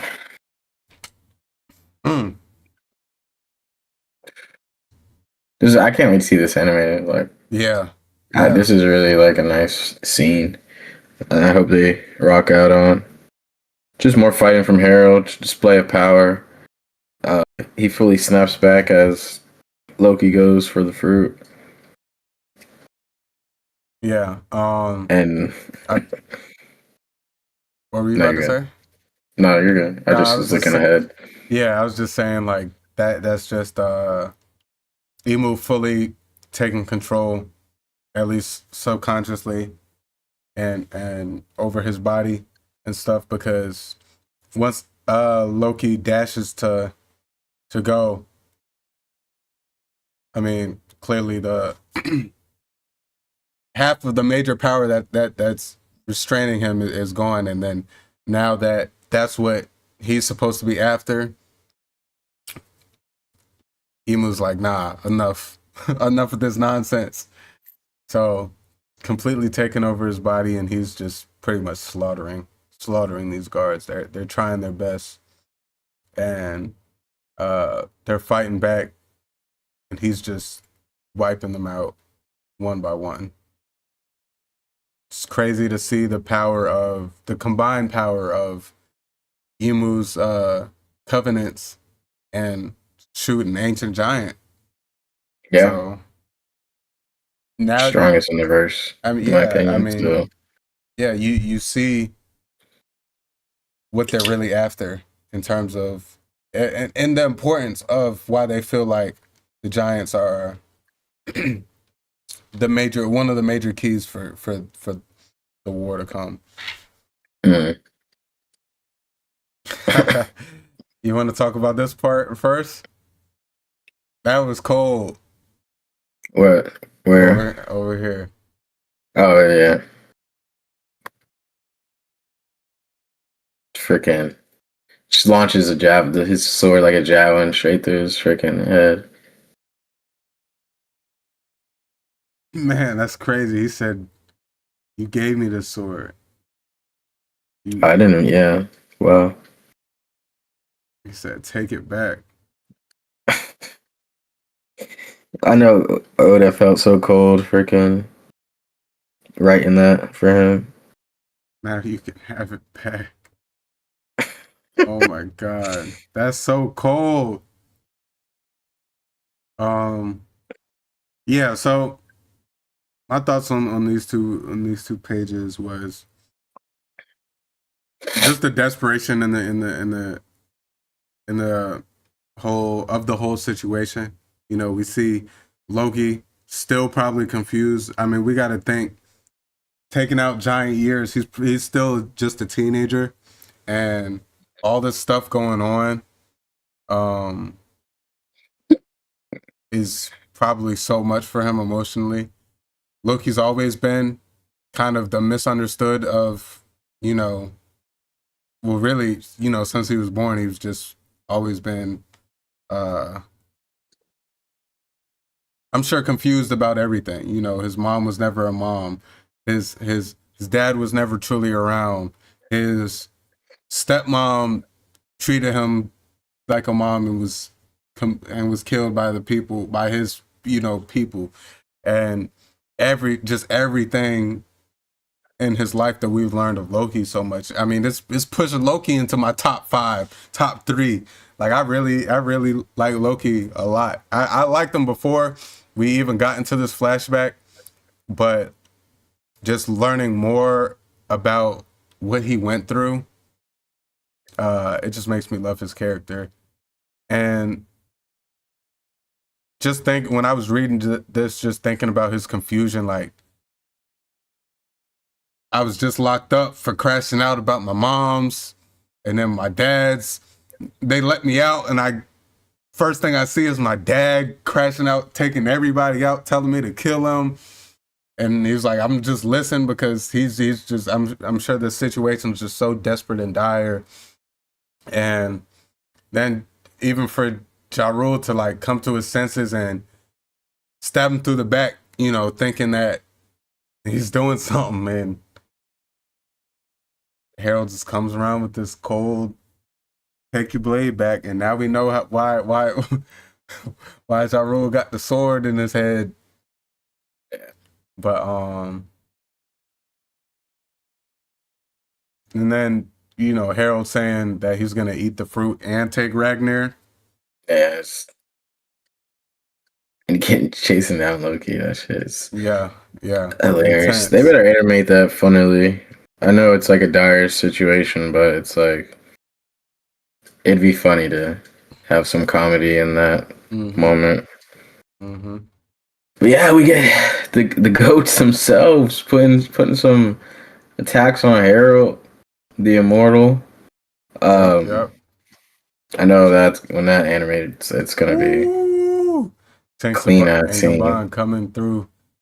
Perfect timing to slow him down. Yeah, Chop him down. as they try to reason with Harold, uh, the best Shanks can do is honor, uh, honor him and Yeah. I do want to go go along back with real what he quick. asks.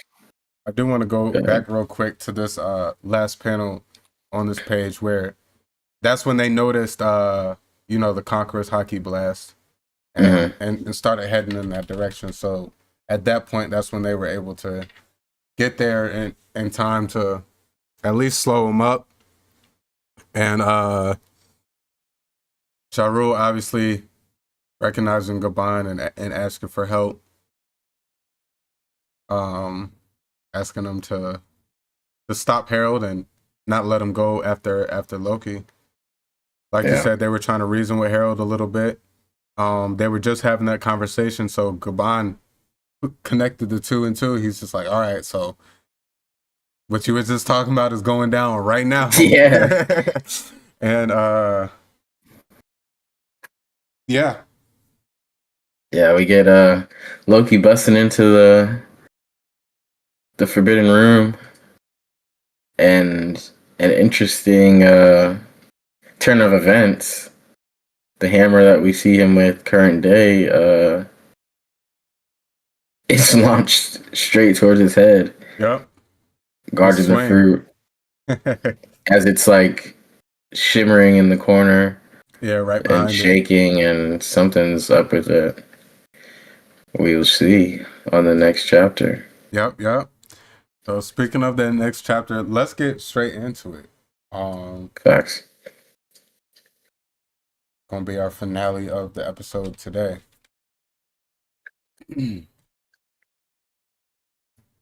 I didn't have too much on the cover story at all. Yeah. Jinbei as a station worker for the eel railroad, giving passengers eel bentos for lunch. Oh yeah, your boy. My dog Jinbei. I guess this is like the Straw Hats 10 years ago. And Basically. yeah, because we got Robin a little bit older. Mm-hmm. Baby Chopper. Nami. Mm-hmm. Nami, and then Usopp. Luffy looked. Sanji, Zoro still beefing, but the same age. And then obviously Jinbei's grown, but he's much younger. Yep, running the station worker. But yeah, let's get into the chapter. So the title is Opposite, a theme that plays into conflict, contrast, and reversal, especially in Loki's struggle against destiny, power, and his father. This chapter continues the flashback climax in the Elbaf arc, resolving major threads in Loki's story and the battle for Elbaf's future. The chapter starts in the heart of Varus Castle, where Loki is locked in intense combat with Ragnar, the mythical guardian of Elbaf's treasure. Ragnar has been defending the legendary devil fruit for ages. Harold implies that this is why no one has ever eaten it before. Both Loki and Ragnar are visibly exhausted. Loki's massive hammer finally then breaks in battle. While breaking his own hammer, Ragnar is then knocked away. In a wild twist after Loki breaks his hammer, Ragnar isn't fully defeated outright. It transforms into a small, adorable squirrel. Ragnar the squirrel accepts Loki and leads him to the chest where the devil fruit lays. This beat is both comedic and symbolic. I feel like it's representing Loki passing a test of worthiness rather than winning a straight up fight.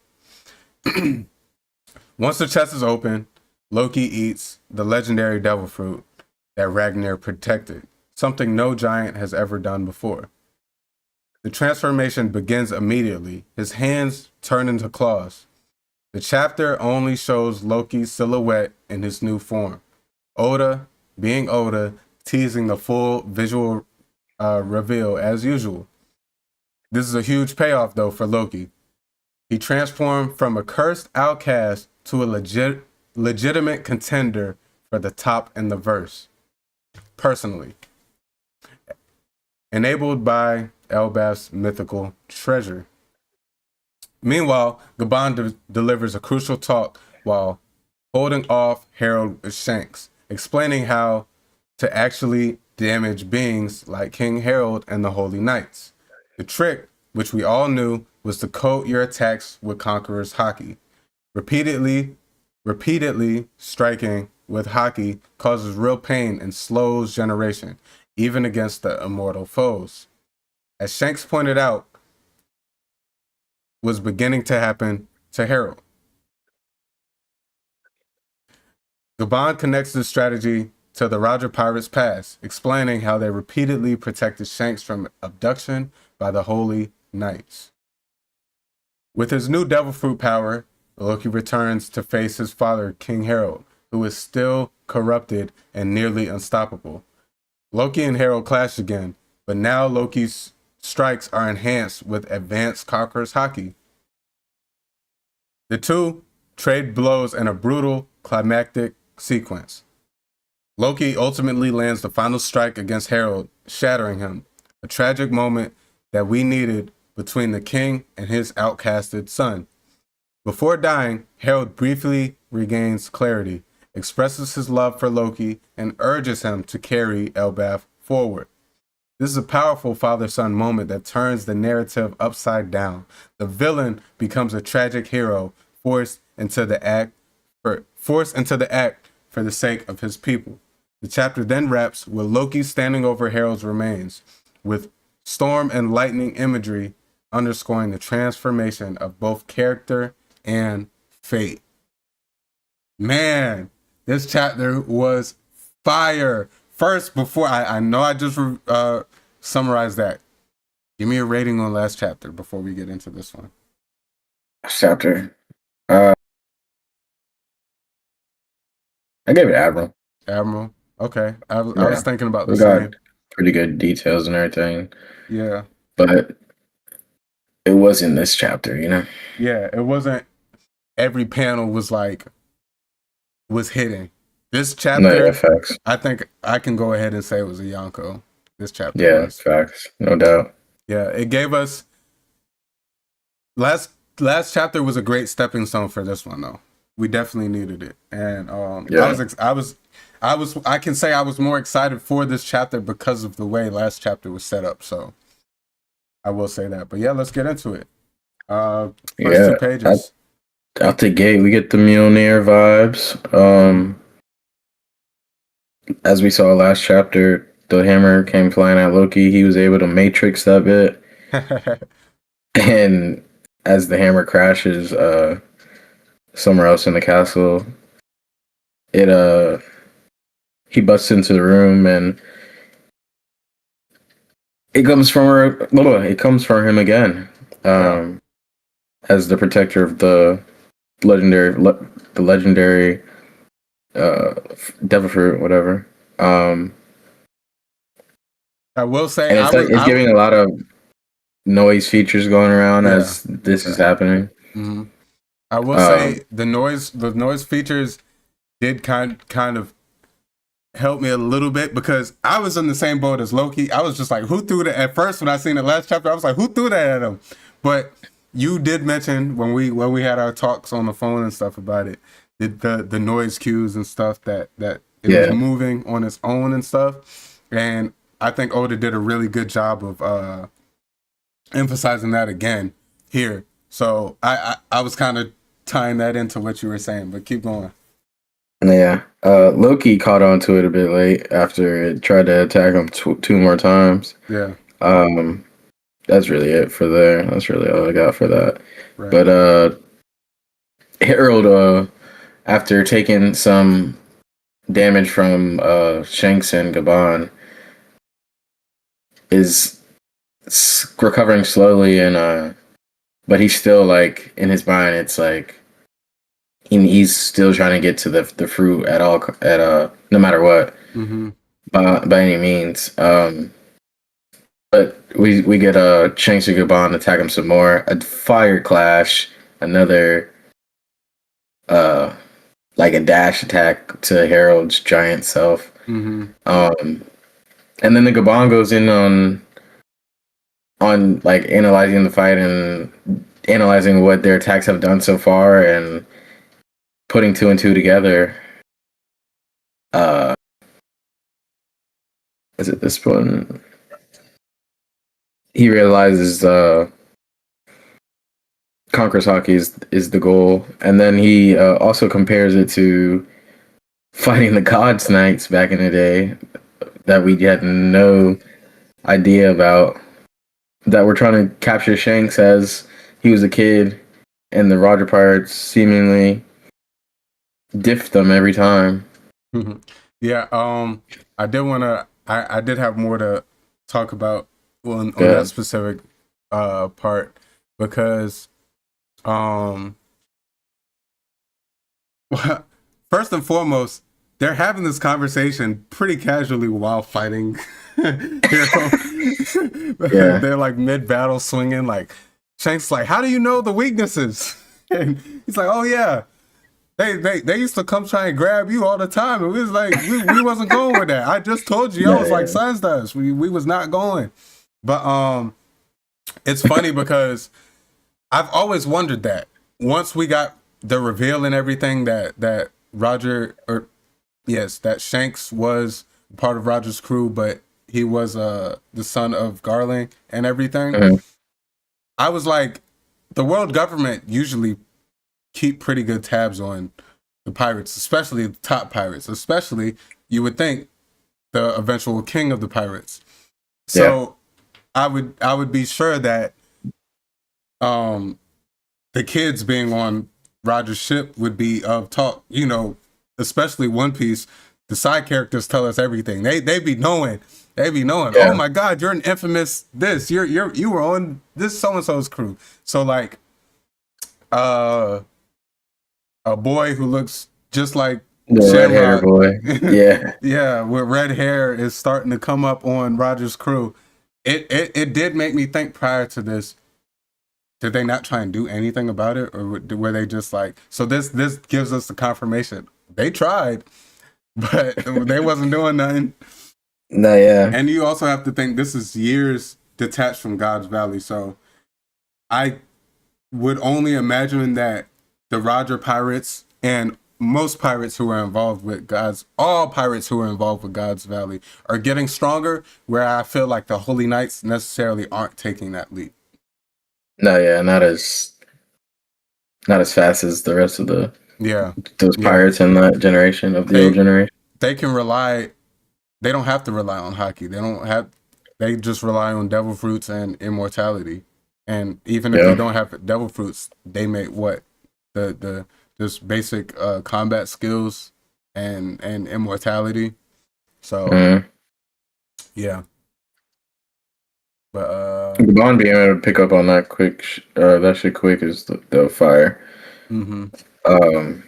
Ooh, were you going to the next page or you? No. Okay, you were saying I don't have really much else for this page. I did really like I would want to say when Shanks was like, makes me shiver to think the life I might have had. And Gaban says we call that fate. Oda has always called Shanks to be the child of fate in terms of the show. So I do really like that, because it kind of gives, when I had a much broader thought when I read this, because I'm like, damn, what if Shanks was just a holy knight? You know, he's such a huge figure in what's going on now and in the story now. And let's say Shanks just was a holy knight his whole life. Like, so much would not be in motion, or even to where it's at now in the story. So I just think I just thought this whole panel, it kind of, I don't know, it made me smile a little bit, because I feel like that's Oda kind of, he's always he's said that Shanks is one of his favorite characters and stuff, and then he's always emphasized Shanks being the quote unquote child of fate, because clearly he's not the child of prophecy. He's not the child Joy Boy was expecting or anything, but he's always been very adamant on letting us know that he is the child of fate. So the fact that he was the one that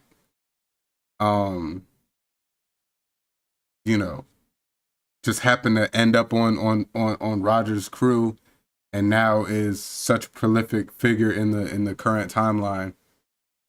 I just really like that whole tie-in with everything. I also do want to mention the callback of Shanks remembering something Summer said about the Roger Pirates. Right. Yeah, that was W. I hope we get to see that flashback on screen and on panel someday. The actual, like, them talking or something? Yeah, their actual, like, real point of the first meeting or whatever Gabon had to do or whatever. Yeah, Summers is like his nickname. I could see Summers saying, "We've been trying to get you for years." And you just finally just join up and join us. Shanks,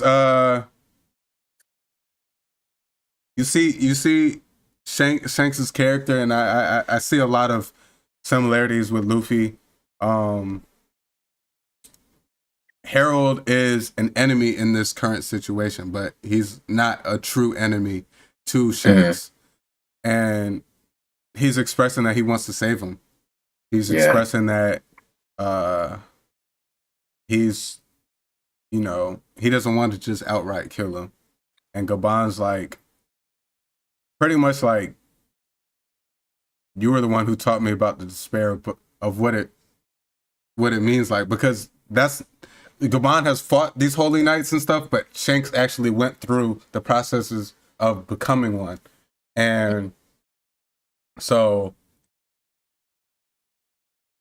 pretty much him just alluding to, they don't know what, like, outcome can come of this. Like, they don't know if Harold can just be saved at this moment, because he's already too far gone in these covenants that you were just telling me about. So, and they both acknowledge that even where they're at right now, they can't take him out. Like, Loki's the final hope. Yeah.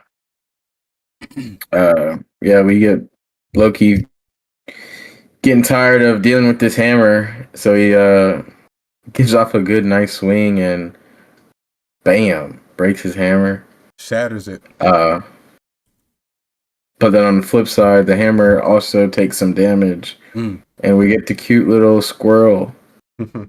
Squirrel handle. Yeah, a lot of people have been saying in folklore there's the Yggdrasil tree or whatever, which is the same tree and supposed to be Elbaf. The character Ratatasker is a squirrel that, like, has electricity powers, and it sends messages to, I forget what being is at the top of the heaven tree. Okay. But it communicates, like, and there's a creature at the bottom and there's a creature at the top, and Ratatasker is supposed to be like the messenger between the two. And then we know Loki has been at the bottom of the tree, so right. There's potential theory. I like that. That he could be, I forget the name of it. But it's like a dragon creature. Okay. I actually looked up, while I was doing my summary, I looked up if Ragnar has a direct connection with squirrels in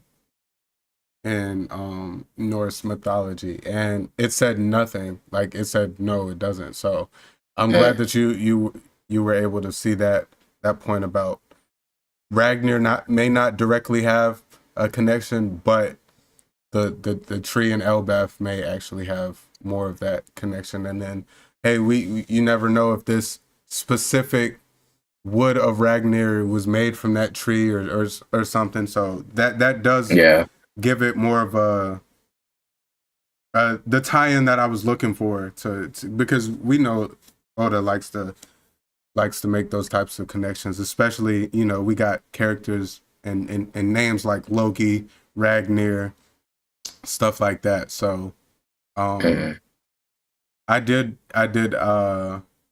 like that tie-in though. I like that tie-in.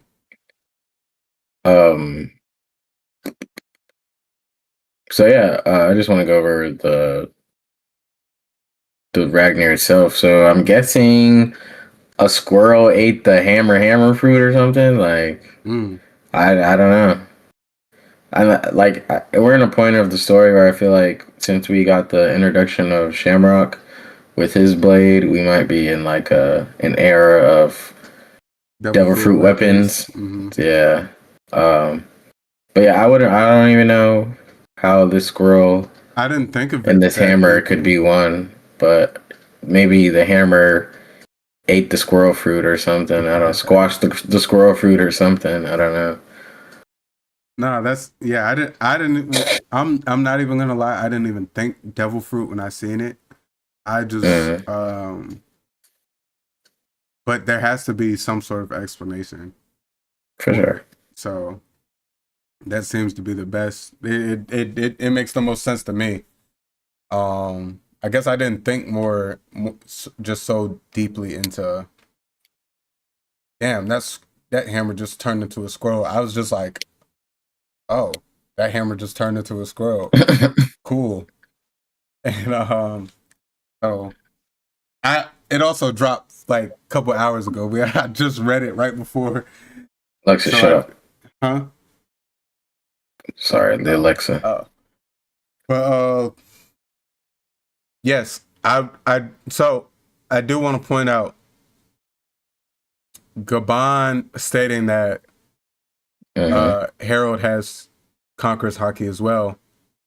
That's the first time he's fought someone with those powers with Conqueror's Haki, and I didn't even really think much about like, damn, he's the first person with Conqueror's Haki. Obviously, we've seen the elders and stuff, but he's the first person who would be considered like a holy knight or something that with Conqueror's Haki, at least that we've seen.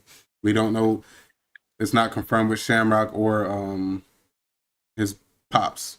So, but we don't know if they possess it. But Harold actually being immortal, an ancient giant, and a Conqueror's Haki user can't be hard. Can't be easy to fight in any way, shape, or form. Even for Bond, who could still be in his prime, or a little bit after his peak, and then young Shanks, who's, clearly possesses it at this age, but I can't imagine how difficult it must be even for them to have to fight that. Facts.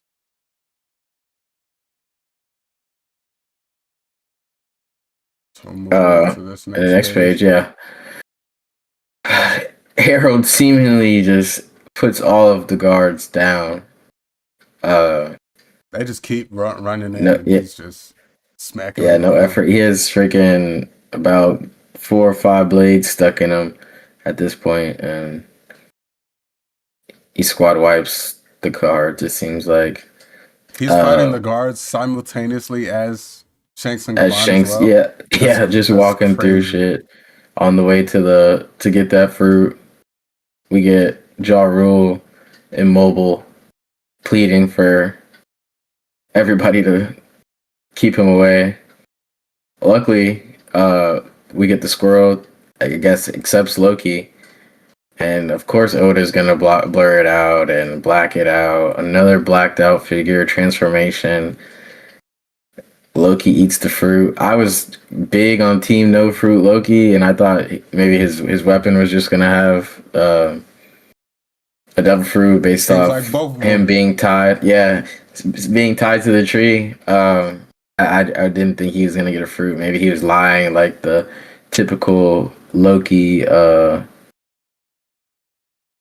attitude is usually based around in series, but he very much well opened that chest, busted open, and I'm leaning either towards a dragon or maybe Fenrir the wolf.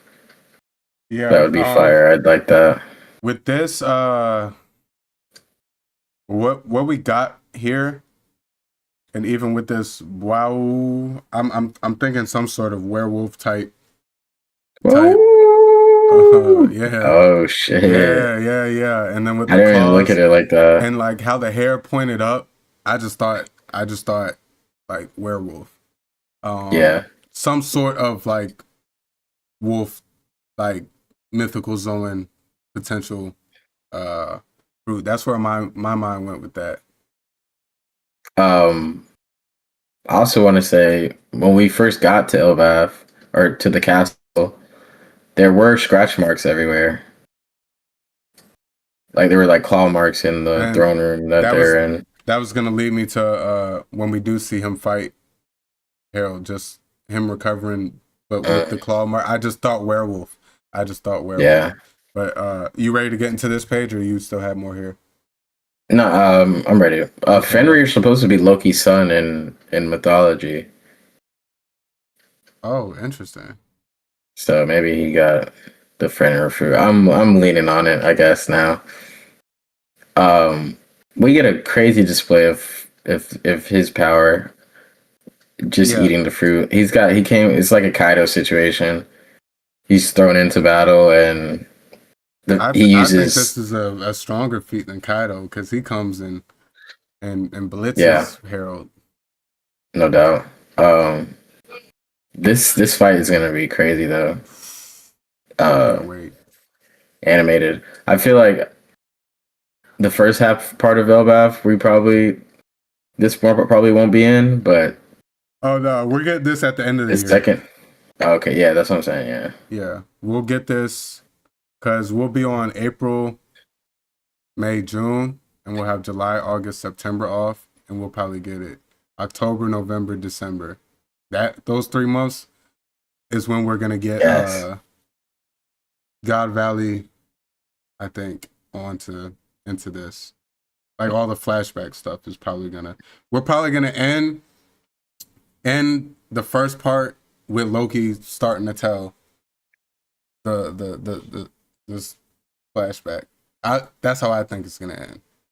Actually, Harold antagonizing him, like really to bring it to him. I thought that was fire, and it seemed show me that legendary power.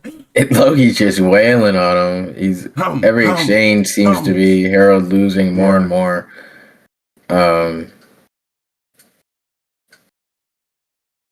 And this is the first time Harold sees Loki as he says the blood of the Supreme King, which is kind of crazy. But yeah, conquers hockey.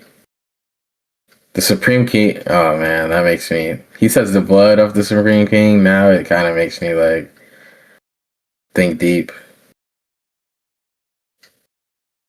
Donchin Zhao. Does he have a D in his name? Or is this? Oh, no, it's not. It's not D clan related. It's got to be something else. Because Laws doesn't have. Laws not a conqueror.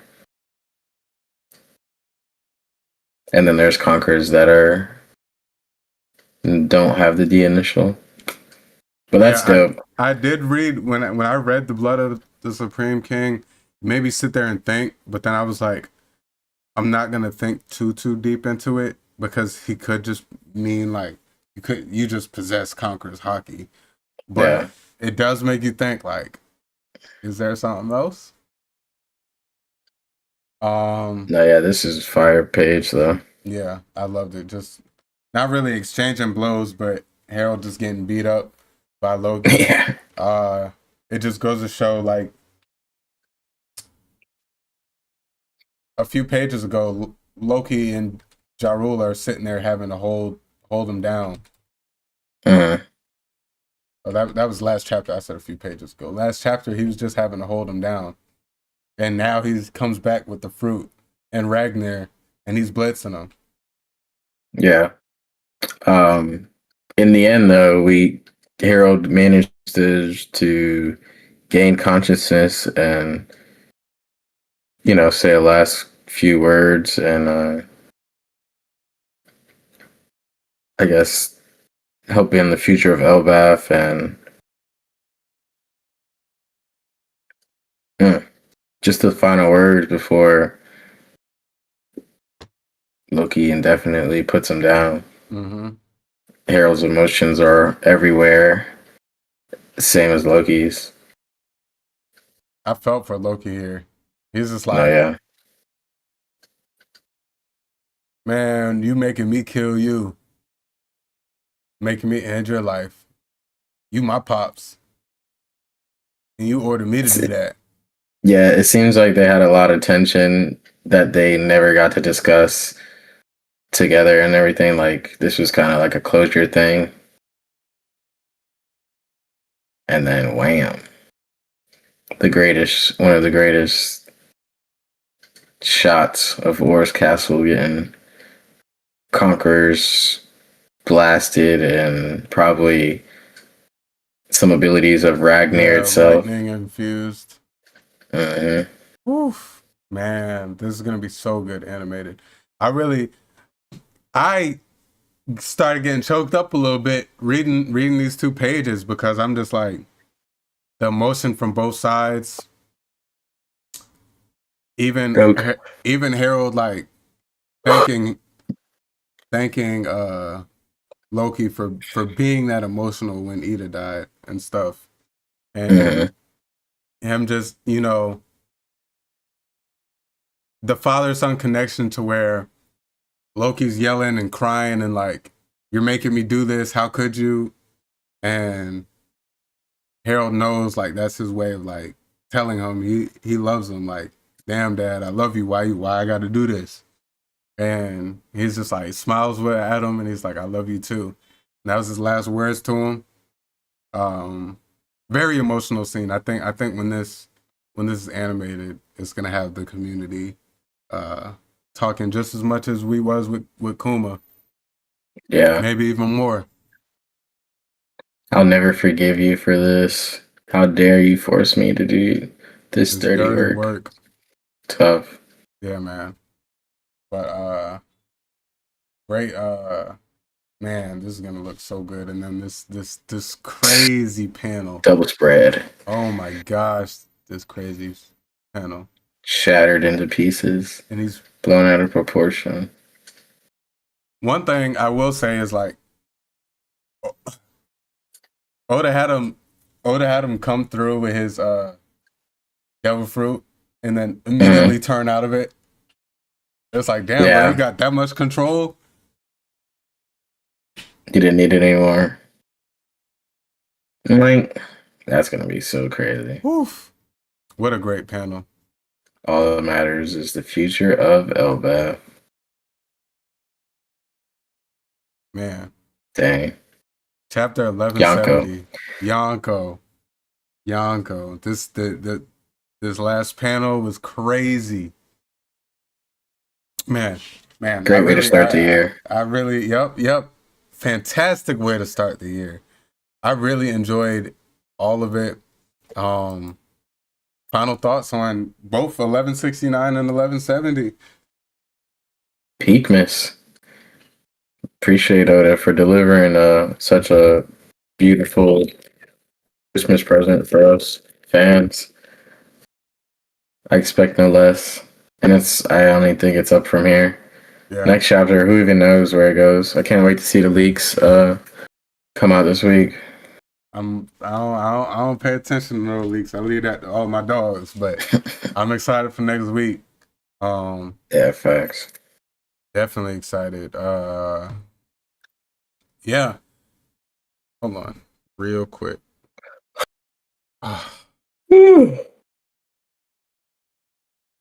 We don't have a One Piece chapter next week.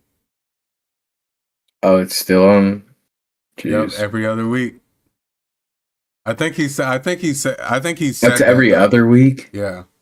Oof. I think he said that going into the year, he's focusing on his health and he's not gonna force it out as quickly. So We Well, I may hope be he- in every other week, but next week we'll still have a jam-packed episode for y'all. We'll make sure to have these new segments tightened up, and Mhm. we appreciate y'all for really rocking with us for the past 2 hours and some change. Leave a like if y'all are still here with us live. If y'all made it this far in the VOD, make sure y'all leave a like. If y'all are new and y'all are enjoying what we got going on, make sure y'all subscribe and show the love. If y'all are listening to us on audio platforms, we appreciate y'all. We salute y'all. Y'all on the go. Y'all at work. Y'all busy. And y'all still got us rocking with us. So we appreciate that. Make sure y'all leave us a 5-star rating and a fire review. And we will make sure to show that love back to y'all. Go check us out on all social medias. We got TikTok. We got Instagram. We got YouTube Shorts. So make sure y'all go check us out on our visual side of things. And really put a face and faces to the voices. But we appreciate y'all so much. Greatly Man. appreciate it. Episode 17. We got a big year ahead of us. Happy New Year. Happy Happy New holidays. Year, brother. And we will catch y'all next week, same time, same place. It's the Poneglyph Podcast with the P&G boys, the Poneglyph boys. Decoding the world of One Piece and anime, one Poneglyph at a time. Hell I'm your yeah. host, Jay, aka Milky Way Jay. Here with my brother, my co-host Ja, every week. Hell yeah. Thanks for having me, y'all. Yep. Much love to y'all. Y'all be safe. Y'all be good. And we'll catch y'all next week. Until then, we out. Peace. Happy New Year.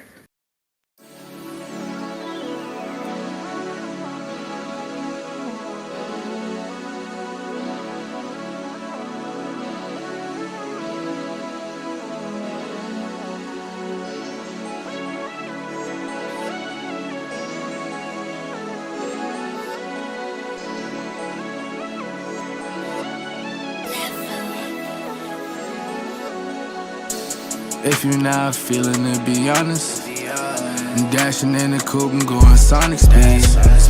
I gave you my all, tell me what else you need. I'm not ready for your love, but feel you rushing me. And my cup is running low, need you to fill it, please. I remember all those times it was a simple thing. Now I'm here all alone, reminiscing about what we could've been, I'm on the road, drinking, dropping, swerving, I won't crash out. Got 12 on my ass down, still will chase the bag down. Hit the throttle, spaz out. These niggas crashing out, they living but they lashing out. They ain't chasing paper now. Whoa, I can't crash out. I remember I was broke, I'm getting cash now. These lame ass niggas talking shit don't make me lash out. Shit don't make me lash out. Ballin' like I'm Jordan, make it switch. Every time I talk, I'm making hits. Dripping daily, I feel like the shit. Yeah, I'm going, I can't reminisce. If you're not feeling it, be honest. I'm dashing in the coupe and going Sonic speed. I gave you my all, tell me what else you need. I'm not ready for your love, but feel you rushing me. And my cup is running low, need you to fill it, please. I remember all those times it was a simple thing. Now I'm here all alone, reminiscing about what we could've been, If you're not feeling it, be honest. Dashing in the coupe and going Sonic speed. I gave you my all, tell me what else you need. I'm not ready for your love, but feel you rushing me.